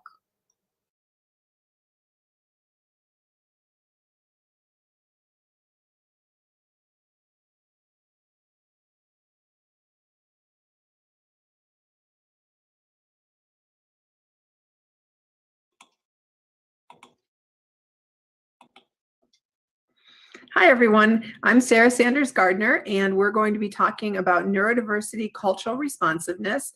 When I share my screen, you're going to see a CAPTCHA where you can point your phone if you've downloaded Microsoft Translator for Education, and you will be able to use the captions in any language. So I'll give you a second there to download www.translateit/AEHCX and grab that, and then you will be able to use these captions for any language. So let's get started. Today we're going to talk about neurodiversity cultural responsiveness. As I said, my name is Sarah Sanders Gardner, and my full-time job is at Bellevue College in Washington State in the United States as the Neurodiversity Navigators Program Director, and that program is an educational and access program for autistic and otherwise neurodivergent students taking any program of study at the college that they choose. I also work part-time for my own business called Autistic at Work. And most of my work that I'm doing right now for that job is working with Microsoft at their Redmond, Washington campus, doing trainings for their hiring interviewers, and then the managers and colleagues for their autistic and neurodivergent colleagues. So the first thing that I want to talk about today is that the language that I use when I talk about disabled and autistic people. I generally use identity first language, which is to say disabled, autistic, but there is also person first language, which you may have heard people say person with autism or person with a disability. There isn't a right or a wrong. It really is up to the disabled person themselves, which they choose. So if you're in a conversation with someone and they say it differently than you might be expecting, defer to the way they would like to be identified. And then in a presentation, it's really a good idea to just go back and forth so that you are meeting the preferences of everyone that you're talking to. So we're going to look at some definitions of neurodiversity. What does it really mean? This term was coined by an autistic person many, many years ago in the 1990s. And the term neurodiversity refers to all people. It refers to the diversity of human brains and minds. So it's just regarded as the normal variation of neurocognitive functioning within the human species. And then a neurodivergent person is an individual who has a brain that functions in ways that diverge significantly from the dominant societal standards. Some people are starting to call this a neurominority. And then a neurotypical individual, or part of the neuromajority, is an individual who has a style of neurocognitive functioning that falls within those dominant societal standards. So that's where the word neurodivergent comes from, as opposed to neurodiverse. And under that umbrella comes lots of different neurocognitive disabilities. Autism is one, ADHD is one, dyspraxia, which is a neurological movement disorder, is one, dyslexia, which has to do with reading, is one, dyscalculia, which has to do with math and numbers, is another one, traumatic brain injury, Tourette's syndrome, dementia, dysgraphia, which is a neurological handwriting disorder, and then plus lots of other things.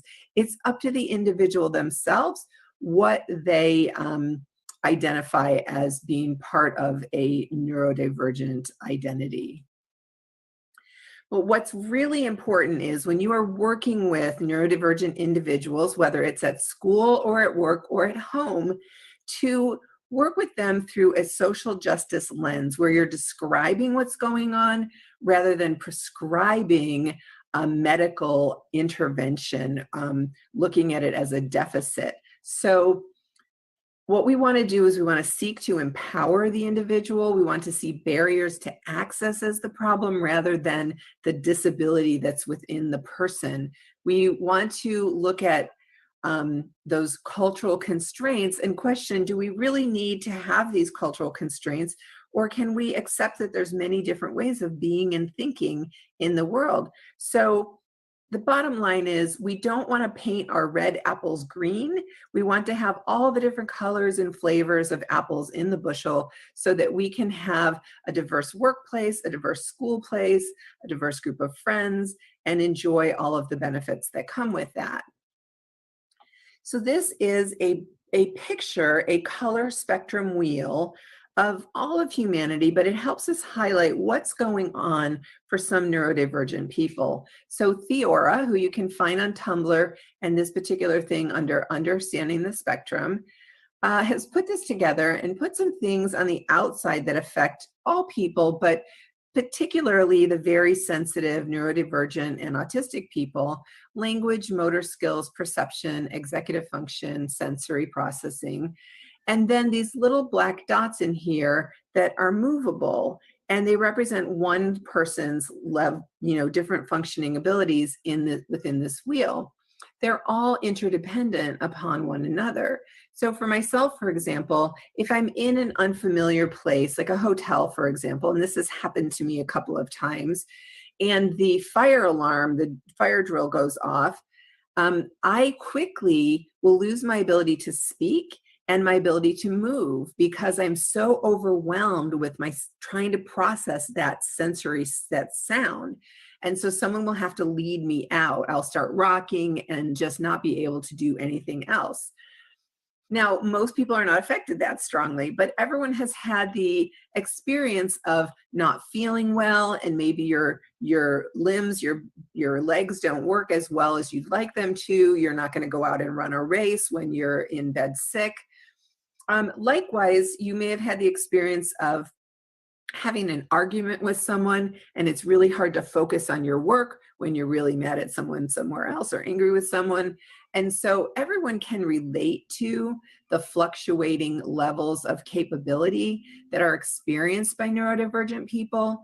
And the thing that is most important in this situation is that accommodations at work or at school can help to even this environment and these situations out for neurodivergent people. So at schools, they can seek accommodations of maybe being able to use a keyboard, or maybe being able to wear headphones or dark glasses, take their tests in a quiet area. And at work, they can maybe seek an accommodation of a private office, or working from home, or having the lights dimmed. There's lots of different things that people can do to even out that experience for someone who is more sensitive to these things.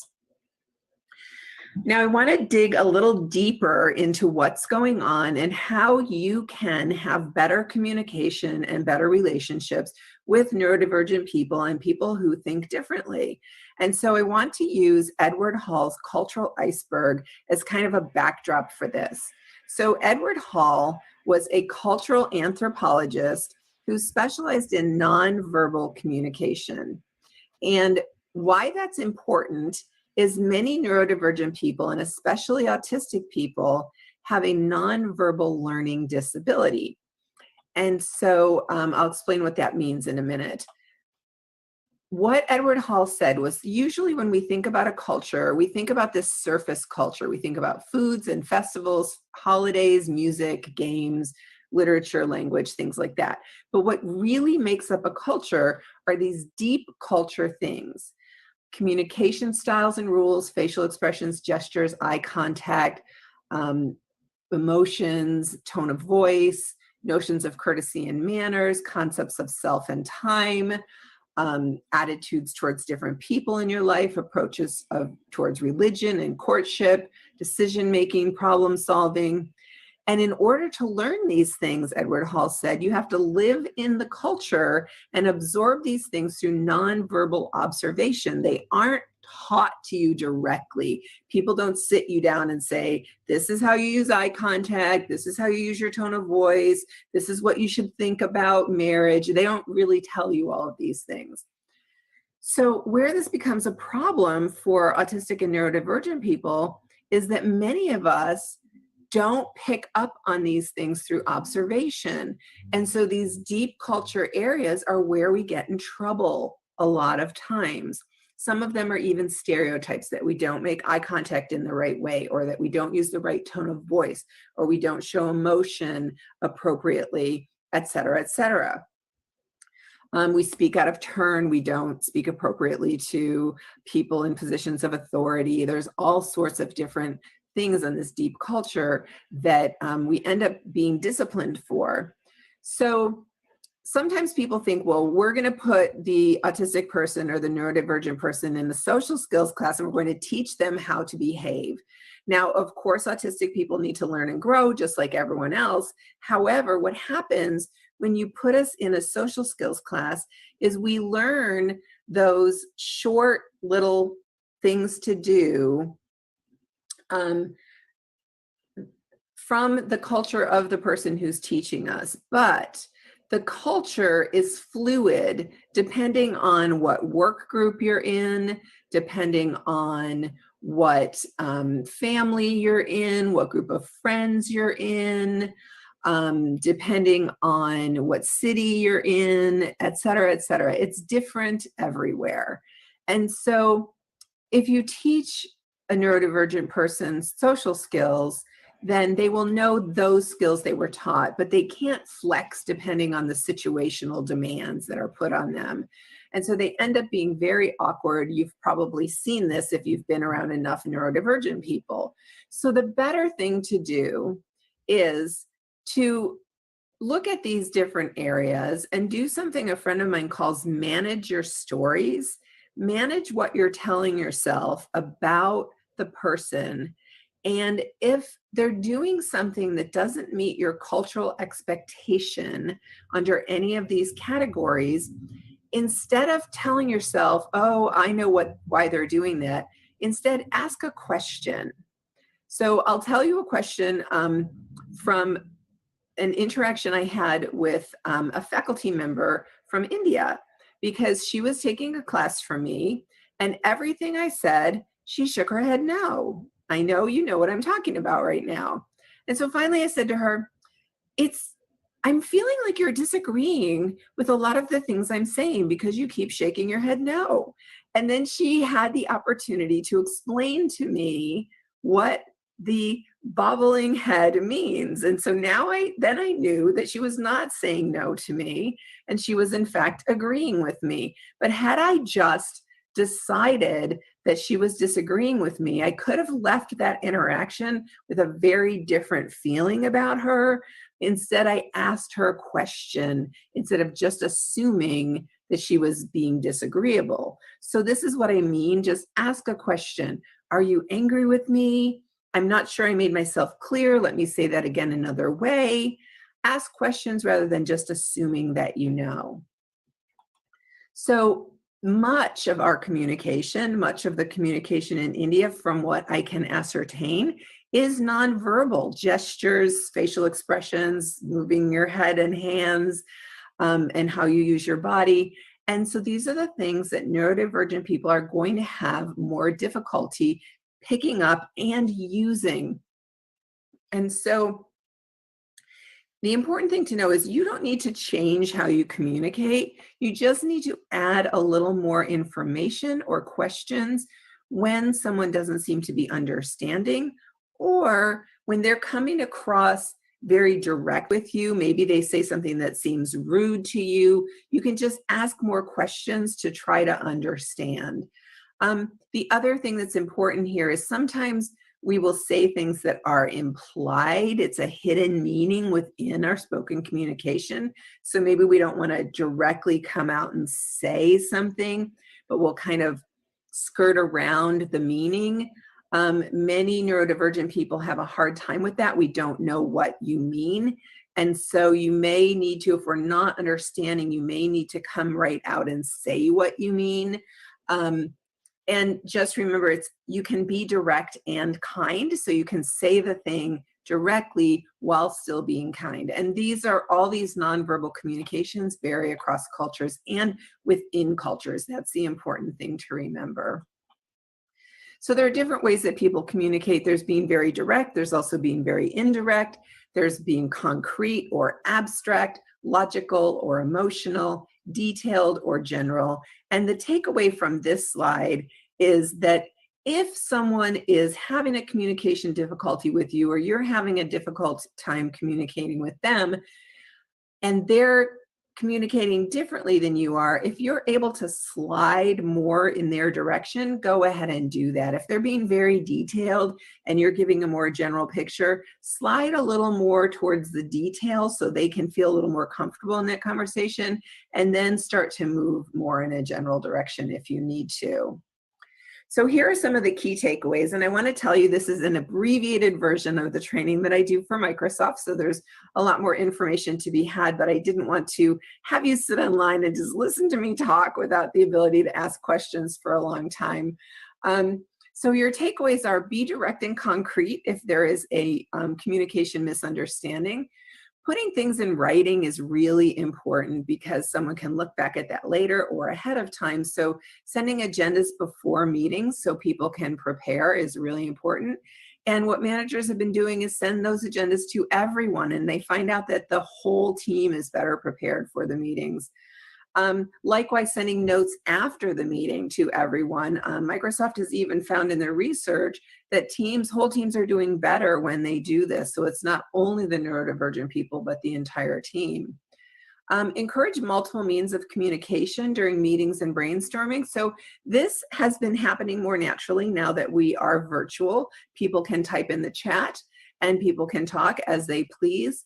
But even when we're back together, allowing people to use the keyboard to contribute to the meeting is really helpful to people who have difficulty speaking out at the right time or formulating what they want to say on the spur of the moment. As far as providing performance feedback, it's really important to do it regularly and also be aware of those nonverbal communication differences when you do it. Remember those cultural differences, manage your stories, ask those questions. If you feel like someone is being really direct, maybe rude, or they have a tone of voice that sounds angry, ask for clarification, just ask a question. Definitely invite neurodivergent people to join you in conversations and social activities. Expect a lot of questions, maybe. Encourage asking for help. Own your own boundaries. If someone's standing too close to you, just let them know you need a little more space and you will move away. Remember that neurodivergent people are people. They just think a little differently, and they will bring lots of great ideas to your company, to your classroom. This green flowered elephant is to remind me to tell you, if someone is doing something that you want them to stop doing, tell them what you would like them to start doing instead. So I'm never going to tell you don't think about a green flowered elephant, because that's exactly what you'll think about. Instead, I will say think about a pink butterfly. So remember my blood type and be positive. And that is all I have for you today. Thank you so much for joining. And I hope you enjoy the rest of the conference, and I really appreciate being invited here. Bye.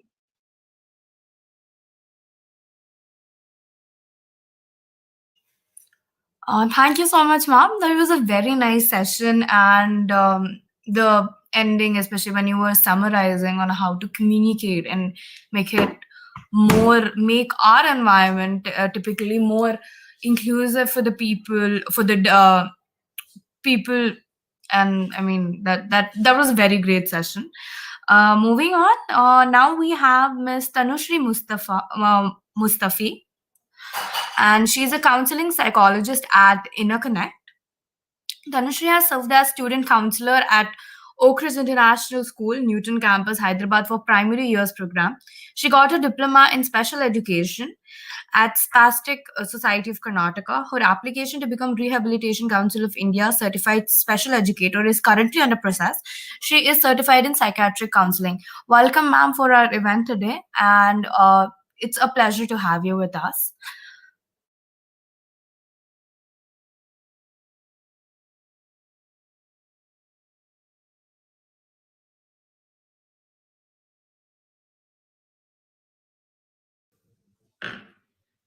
Greetings, everyone.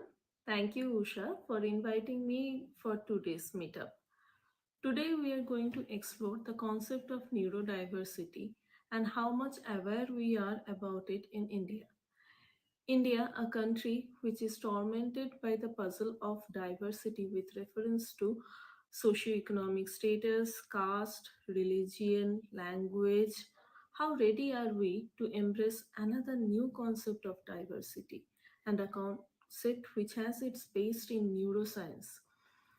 The concept of neurodiversity was born to celebrate the difference rather than to be down by the burden of disability. In the earlier medical model of healthcare, we used to focus on the lackings, or the highlighting the negatives, the missing elements, which was characteristic of a disability. But as soon as we evolved into the humanistic social model of disability, our focus shifted to the strength and abilities which is equally present in a disabled person. We need to understand and realize that the main neurodivergent population, that is the population with autism or ADHD or learning disability and some speech and motor disorders, there is no lacking in the brain. Rather than it is a different circuitry structure. That means an autism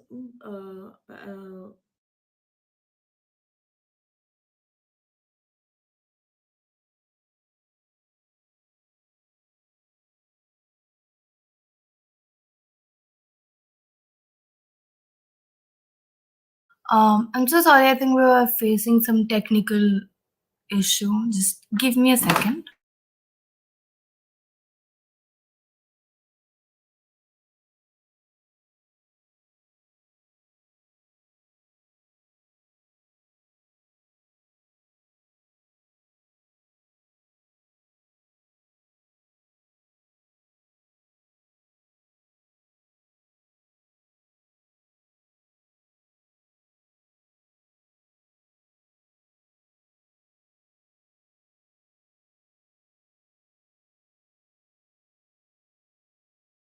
is characteristic of a disability. But as soon as we evolved into the humanistic social model of disability, our focus shifted to the strength and abilities which is equally present in a disabled person. We need to understand and realize that the main neurodivergent population, that is the population with autism or ADHD or learning disability and some speech and motor disorders, there is no lacking in the brain. Rather than it is a different circuitry structure. That means an autism. That means that whether the person is equally capable of achieving many more things that a certain neurotypical person can. As neurodiversity has its origin in the advocacy movement for autism, I'll use an example of a person with autism here. A person with autism might have a difficulty in understanding the non-verbal social cues which we neurotypical use in social communication. What do we mean by non-verbal social cues? These are the gestures, the body language. We say one thing, but we mean something else. And the meaning is often embedded in that subtle body language that we are expressing, but not expressing verbally. So this creates the social communication handicap that the person with autism might face. But at the same time, this person who has autism might be gifted with extraordinary intelligence and the uncanny ability of finding patterns in anything and in everything he or she experiences. So, the prudent question to ask ourselves is, are we ready to appreciate and utilize this incredible gift that this person has? Or are we going to be foolish enough to ignore the gifts this person has and only focus on what he doesn't have? Most just the way a person with autism has an uncanny ability to find patterns, same way a person of with ADHD has an uncanny ability of multitasking. He can pay attention to several things at the same time. A person with learning disability often has intelligence in other areas of life, that might be music or arts or athletics. A person with speech or motor disorders doesn't mean that they are any less than anyone else, only they are different.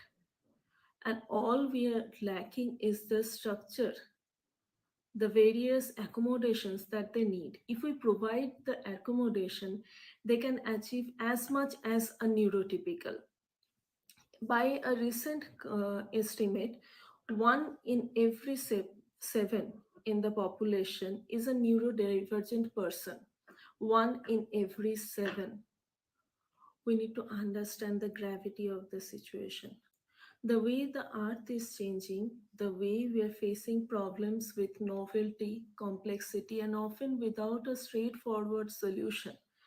Are we ready to lose out on available members of our community? Are we ready to ignore their gifts, keep them secluded, or should we focus our efforts into building a stronger community, a community with members with diverse abilities who can contribute in different ways? Neurodiversity advocacy movement speaks about just that. Today, many of the speakers are going to address neurodiversity in workplace. I'm a counseling psychologist and a special educator licensed by RCI. I'm also a rehabilitation psychologist who is awaiting her license from RCI. Most of my past, almost a decade worth of experience is working with children with special needs, more often the crust of the neurodivergent population. So, in my opinion, I should talk more about the education and training. Before addressing the area of neurodiversity in workplace, before approaching employability, a person need to have the necessary education and training to elevate himself or herself to that level. As per legislation in India, every government school is an inclusive school. Even private school cannot ignore their responsibility of inclusion, access for everyone to education. But does the reality reflect that? Aren't parents still struggling to get admission for their children in schools? Even if the child gets admission, often the child suffers through extreme bullying or the pressure of fitting in. If he is not fitting in, he will be secluded in the class. Think of the pressure on the self worth. Can this child put the focus in the education and training? It becomes extremely difficult, and I won't even talk about the unfairness and injustice of the whole situation. Now is time to think about that. Now is time to remedy that situation. On paper, our Indian legislation appreciates the utility of universal design. Universal design in physical structure, communication, healthcare, education, training, assessment, curriculum, everything. That means everything has to be designed in a way where a neurotypical as well as a neurodivergent can avail every opportunity. If I give a simple example, rather than putting focus on training only special educators, if we train the general teachers as well in special education, that means a teacher who can take care of both a neurotypical child as well as a neurodivergent child, wouldn't that solve all our problems? Can we start thinking like that? Major problem that we face is, on paper, though we have some of the accommodations, how much are we aware as a community? How much of it do we treat as our moral responsibility or an opportunity rather than a forced situation on us? Inclusion should be a concept which is celebrated by everyone. Inclusion is a concept whereby we celebrate every member of our community. So, what do we need to do? We need to spread the awareness. I urge all the participants here today, speakers and audience alike, to read more, learn more, research more, and then Please, please advocate more for neurodiversity. All humans together. Now that's a strong community who can make the future as they want it to be. That's all.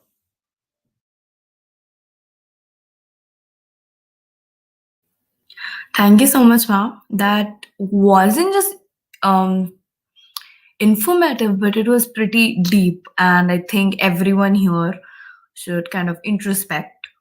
I when you were giving the talk and you were talking about how people with motor disability or psychological disabilities can have, you know, have so many have can contribute to the society in so many other ways, that they have they can multitask, or they have extremely uh, amazing memory. It just reminded me of this show called The Good Doctor, in which the main lead is autistic, but at the same time, he also has Savant syndrome that makes him one of the best doctors in the country.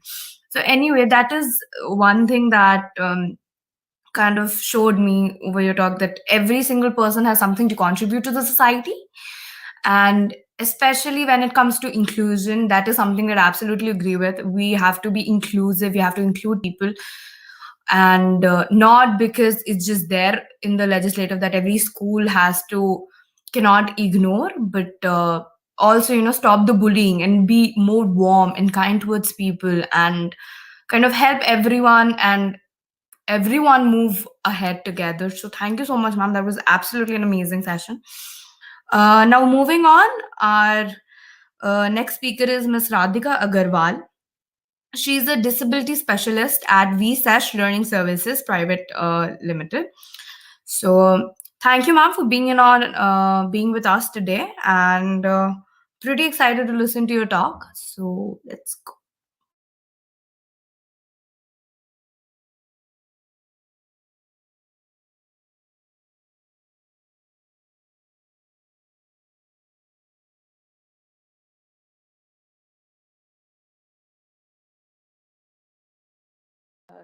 Hello, everybody, and this is Radhika. I work with an organization called Vishesh.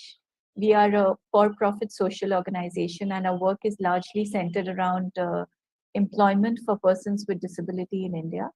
The scope of work, spans right from job analysis to mobilizing candidates, to recruitment, to supporting candidates with on-job trainings, and a lot of awareness sessions for colleagues at the workforce. Over the last 3 to 4 years, we've also been working in the field of autism and employment and training for persons with autism. We have with us here Jaya. She is the mother of one of our candidates, Siddhant. And in her own way, she is a huge change maker. She's helped people understand more about autism. Siddhant has been also working with us over the last 1 year. So I'd like to call forth Jaya to just introduce herself, Siddhant, and tell us a little bit about her journey. Thank you so much, Radhika. I'm Jaya, and as Radhika said, I have my son Siddhant is 25. He was diagnosed with Asperger's syndrome at the age of 5. So he was born, after he was born, he had normal milestones. And in his very early age, we discovered around 2.5 years and all, he had this great ability for spellings, and he was very good at reading.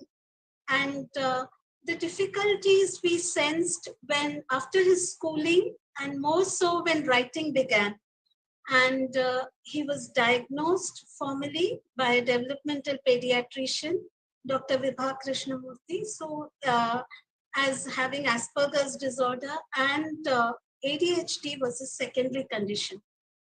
Now, all this was something very new for us, and we had to learn a lot of things and make changes in our lifestyle to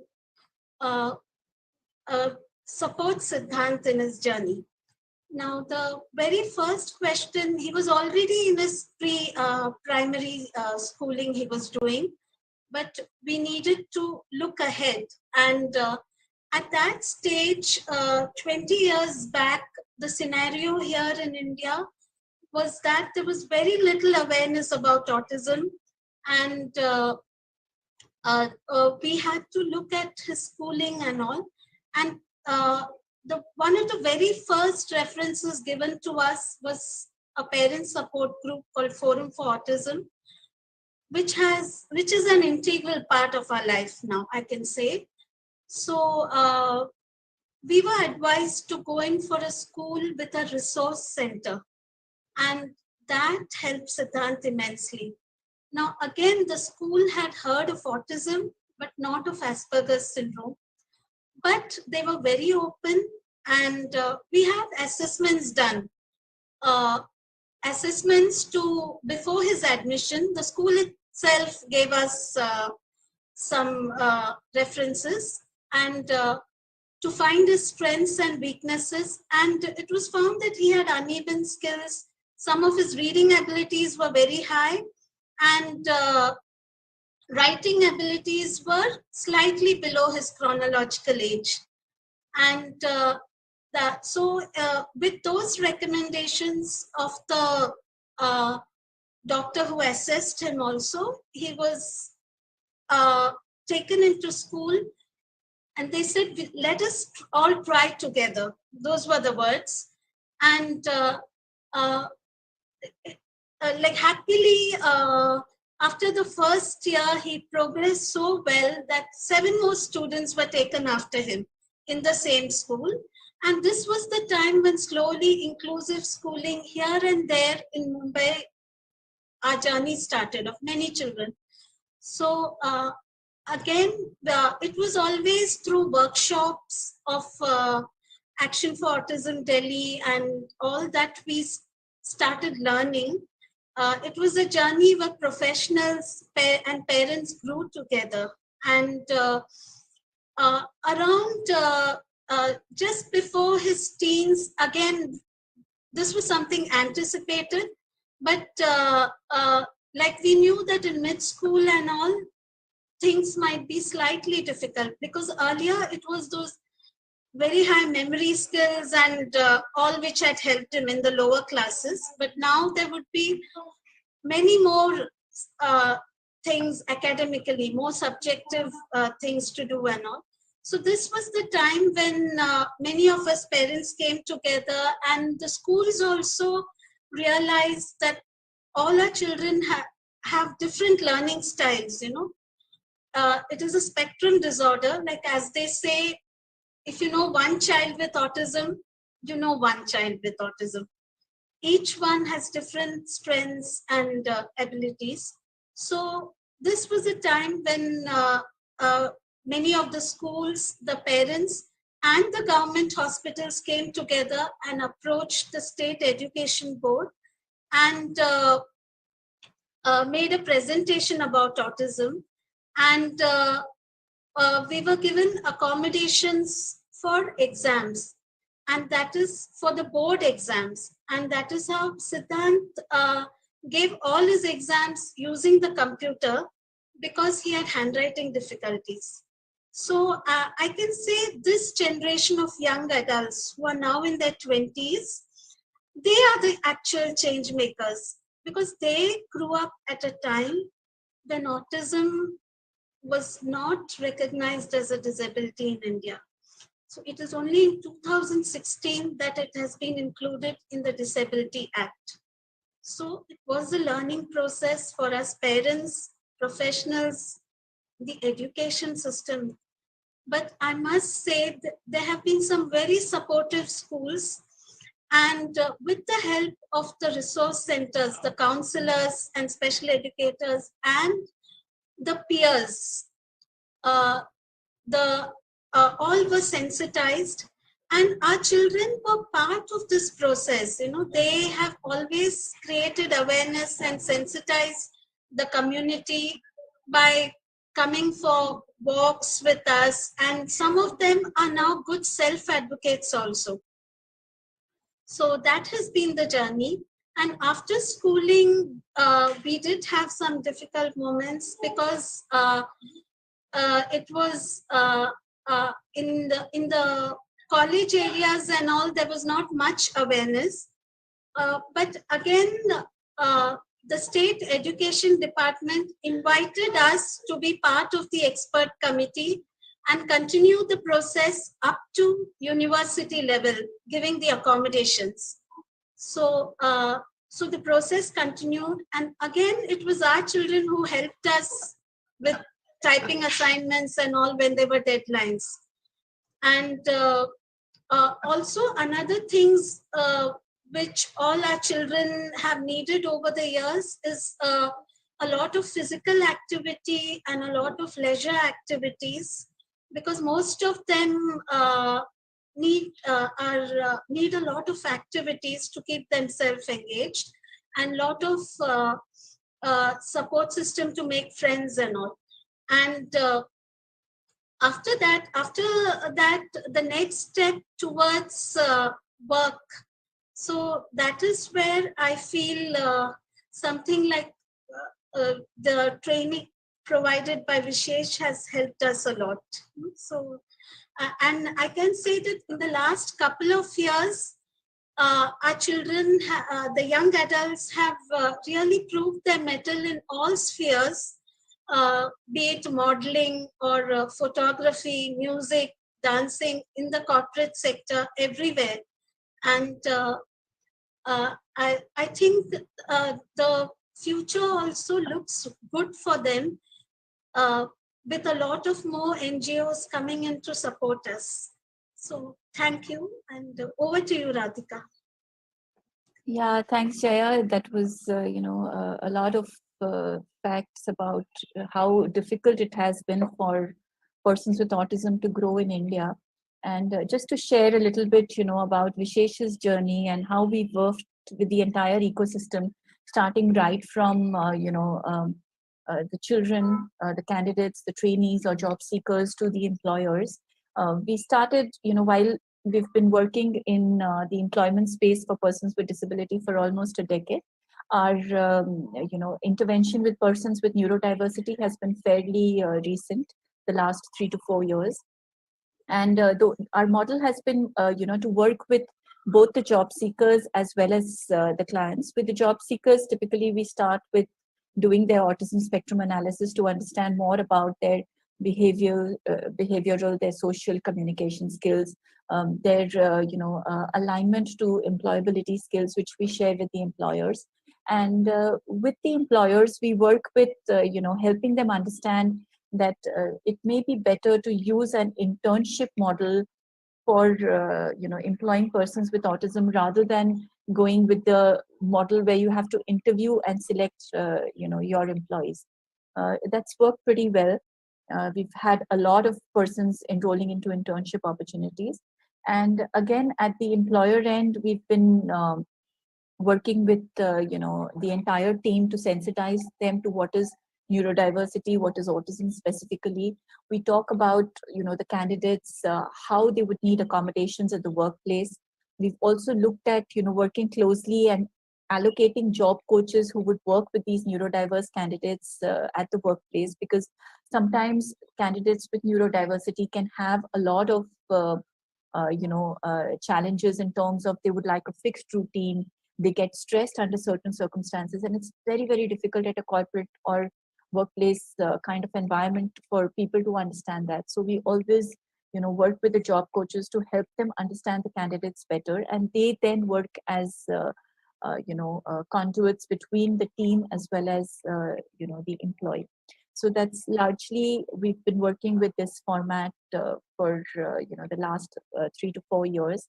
Over the last 3 to 4 months, inspired more by COVID, where it's been difficult for neurotypical individuals to get jobs. The question was, how would neurodiverse candidates in such a scenario get a job?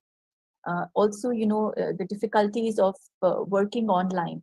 Working, in an online environment was doubly difficult for persons with neurodiversity. So the entire program was designed to simulate an online working environment for the trainees to help them interact with facilitators, communicate through online media. The training was designed to focus on employability skills such as communication, which was largely to do with not just reading and comprehension, but also on listening and articulating their thoughts. Use of MS Office and use of remote working tools, use of different social media options for interacting with colleagues at work. We used a little bit of logical and analytical skills to help the candidates align better to the requirements at workplaces, and some amount of life skills that would be needed both for working in person as well as offline environment. And over the course of the training, which was typically done for 2 months with candidates with varying needs, we allocated job coaches, from amongst our facilitators who would work individually with the candidates and help them with their different learning needs, help them with their social and adaptive behavioral styles. And with an engagement over 2 months, we've seen a lot of the candidates improve in different areas.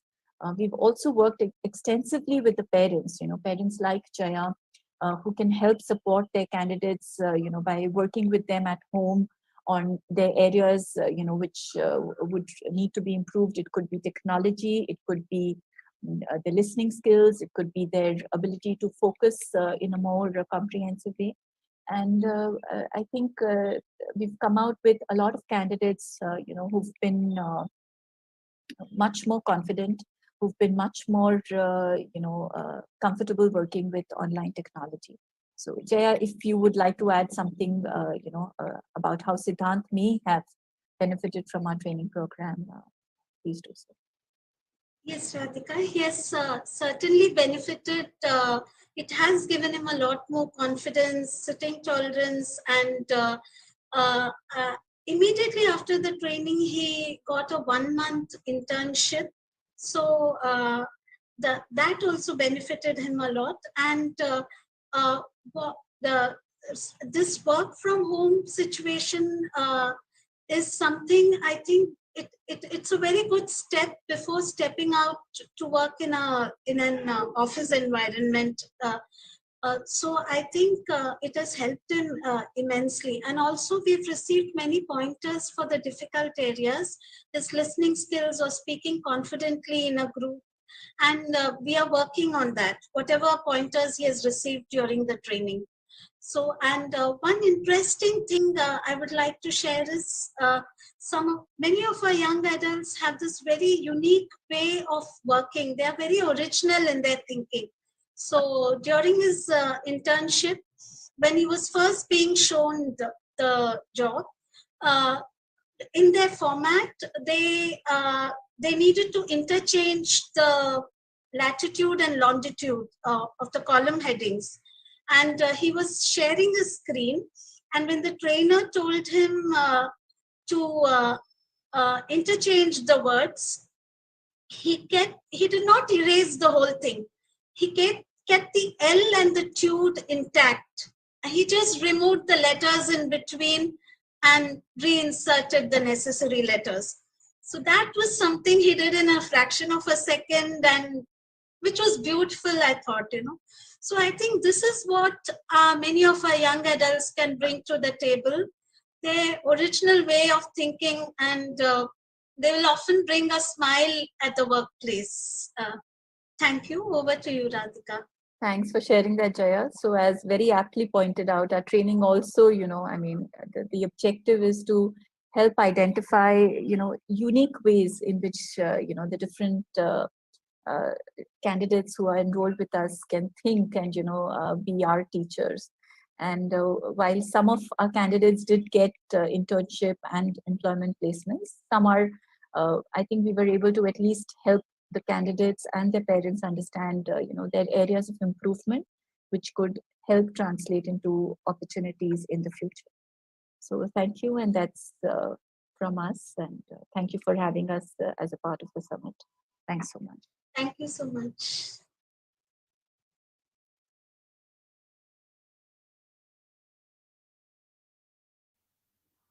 I think the whole story was pretty motivating for all of the audience as well, because it just shows how, if you really want to make a change, you can do that.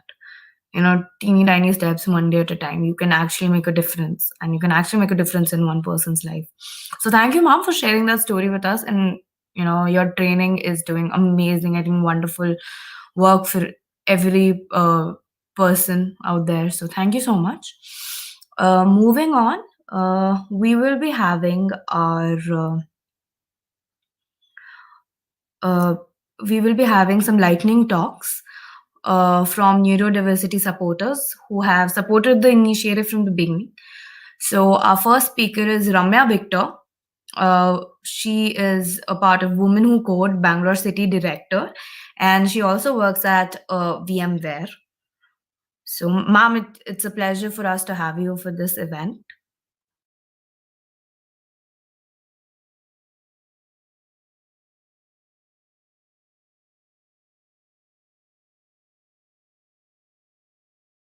Hi, my name is Ramya Victor. I'm working as a senior MTS at VMware Bangalore office. Along with this, I'm a Woman Who Code City Director for the Bangalore chapter. Every human deserves to be treated equally and valued for the knowledge that they have. This is a wonderful statement that is very close to my heart. Having said that, neurodiversity movement, whose essence also lies upon this very valued statement that I just said, is also very close to my heart. So the essence of the neurodiversity movement is to make sure that people are aware that people who have autism and other cognitive and neurological impairments are just like any other normal human being. The only difference is that they have a slightly different behavioral trait, so they deserve to be treated just as any other human being with respect and valued for their talent. So, having said this, the people who have such impairments are definitely talented in various other aspects.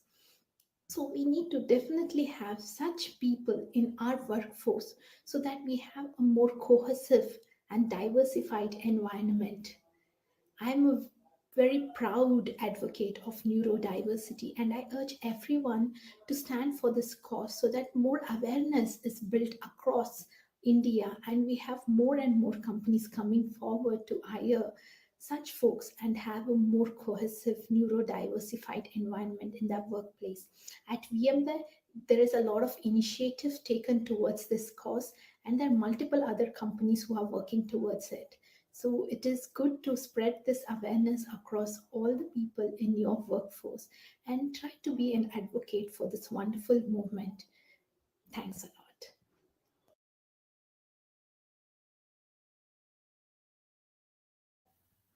Moving on, our next speaker is Mr. Vinay Kumar. He's a clinical data scientist at SciTrue Incorporated. Thank you, sir, for making time out of your busy schedule and be with us for this event.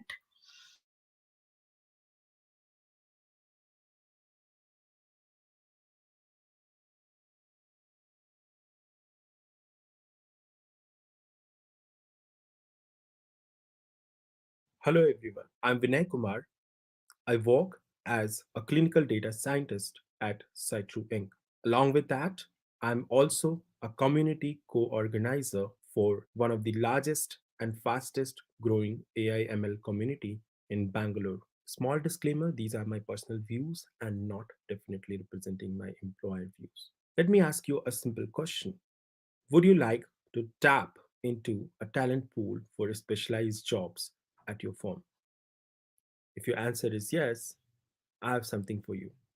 This is a Harvard Business Review article which says neurodiversity can be used for competitive advantage at your firm. You can read this article at this URL. And in the same article, we can see there are a lot of eminent companies who have reformed their HR processes in order to access neurodiverse talent. To inform you, about 1 in 54 children have been identified with autism spectrum disorder. Autistic people on this spectrum come with special skills and abilities which can be of competitive advantage for your firm. Many organizations have already started a fully functioning autism hiring program and they are tapping into this talent pool. This is a very interesting report that I read recently, which is about emerging technologies and neurodiversity. This picture is an excellent display of strength based focus as it displays the skill and overlapping strength of neurodivergent individuals. There are many reasons why you should hire neurodiverse individuals in the same report. So, major population aren't aware of term neurodiversity, and this might be the case when you're watching this. Maybe you also do not know much about neurodiversity. One of the biggest issue with the current global workspace is the lack of neurodiversity initiative. Let me inform you that these community contributors, including Albert Einstein, were also neurodiverse individuals. Here are few must reads on neurodiversity. I'll show you a glimpse of few of them. You can also Google using these keywords and you should find plenty of resources to read and learn about neurodiversity. So I'll invite you to read all those articles. And I know it is going to be very time consuming to understand this unique field. So I have an alternative for you. That is, you can attend this Neurodiversity India Summit, which is happening first time in India. And this is completely free and virtual, so you can attend from your home. This event is being organized by Usha, who has successfully organized a lot of important conferences globally. We are proud to have these eminent keynote speakers for the summit. This is me, and I hope I was able to make you little aware about neurodiversity. For the complete awareness and the complete list of speakers, I invite you to visit this URL. You can visit the URL and register here by pressing attend online. Hope to see you all in the Neurodiversity India Summit. Thanks for watching and have a great day.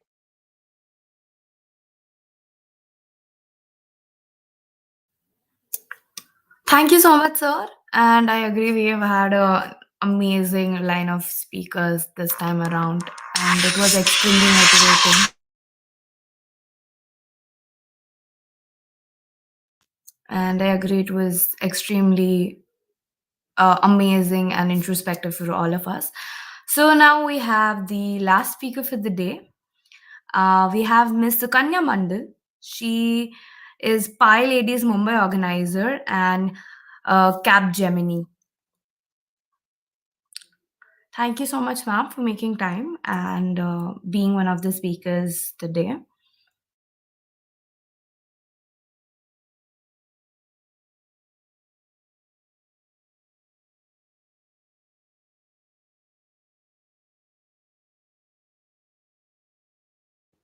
Hello everyone, I'm Sukanya Mandal from Mumbai and I lead Pi Ladies Mumbai chapter.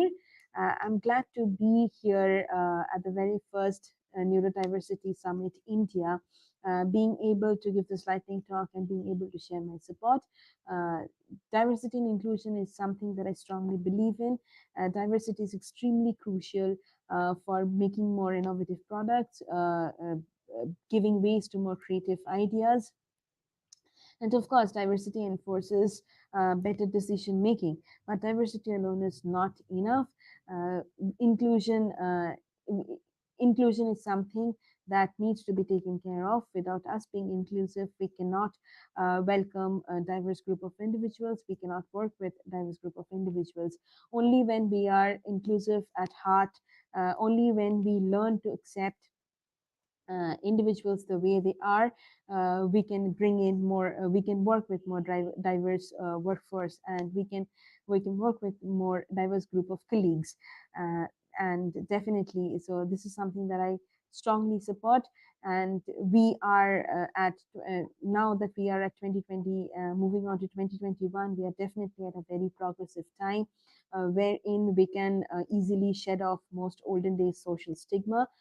Also, we do live in a knowledge boom era wherein we can educate ourselves with various kinds of knowledge.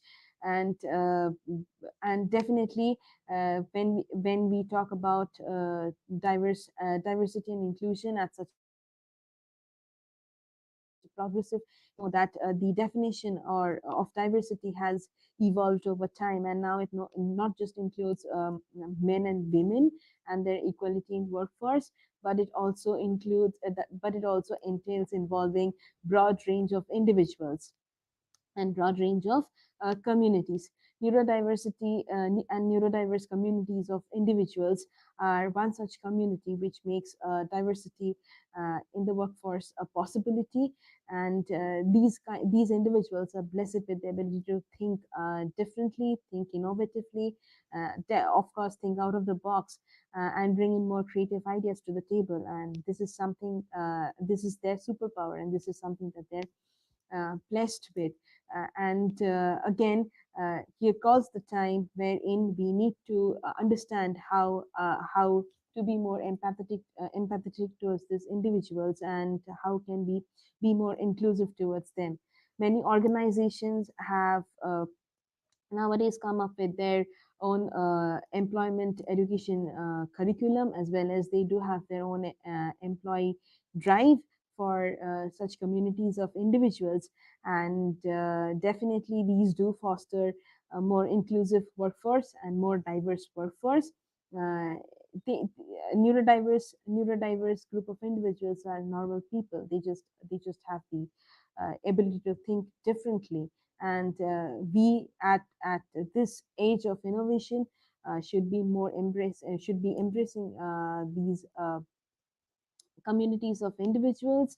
And I'm glad to be a part and to be able to share my support towards this community of individuals through this small video.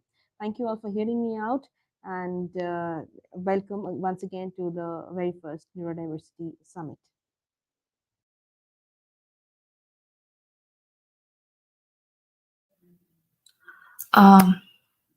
And that was, I think, she summarized the whole summit perfectly.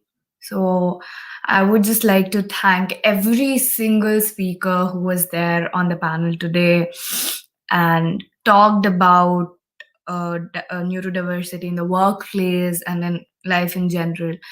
And also, I would like to thank the audience for being a part of this till this point, till the end.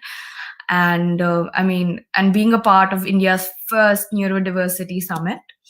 Also, I would like to specially mention Samuel T., who is a part of the GDG TFUG Mysuru team for creating the posters.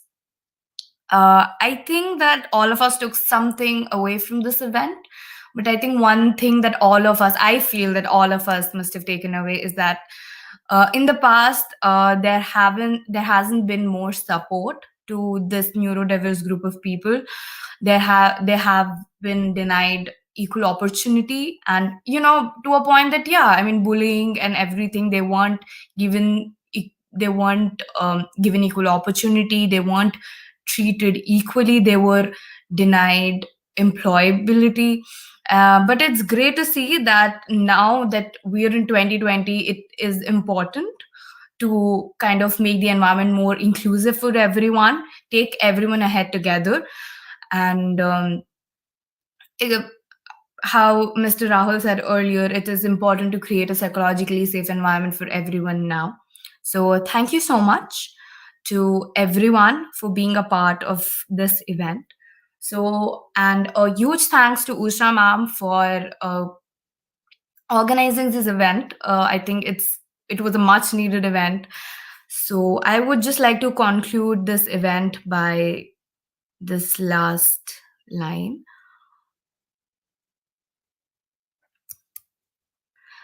Genuine inclusion is not about ticking off another box on some diversity checklist. We must make sure that we are aligning people of all abilities and support needs to their strengths. We all benefit when we have opportunities to interact with minds different from our own. And I think that summarized the whole event nicely and properly. So thank you so much for being a part of this event. Now I'm going to end the live. And stay tuned and please check out for more events. Thank you so much.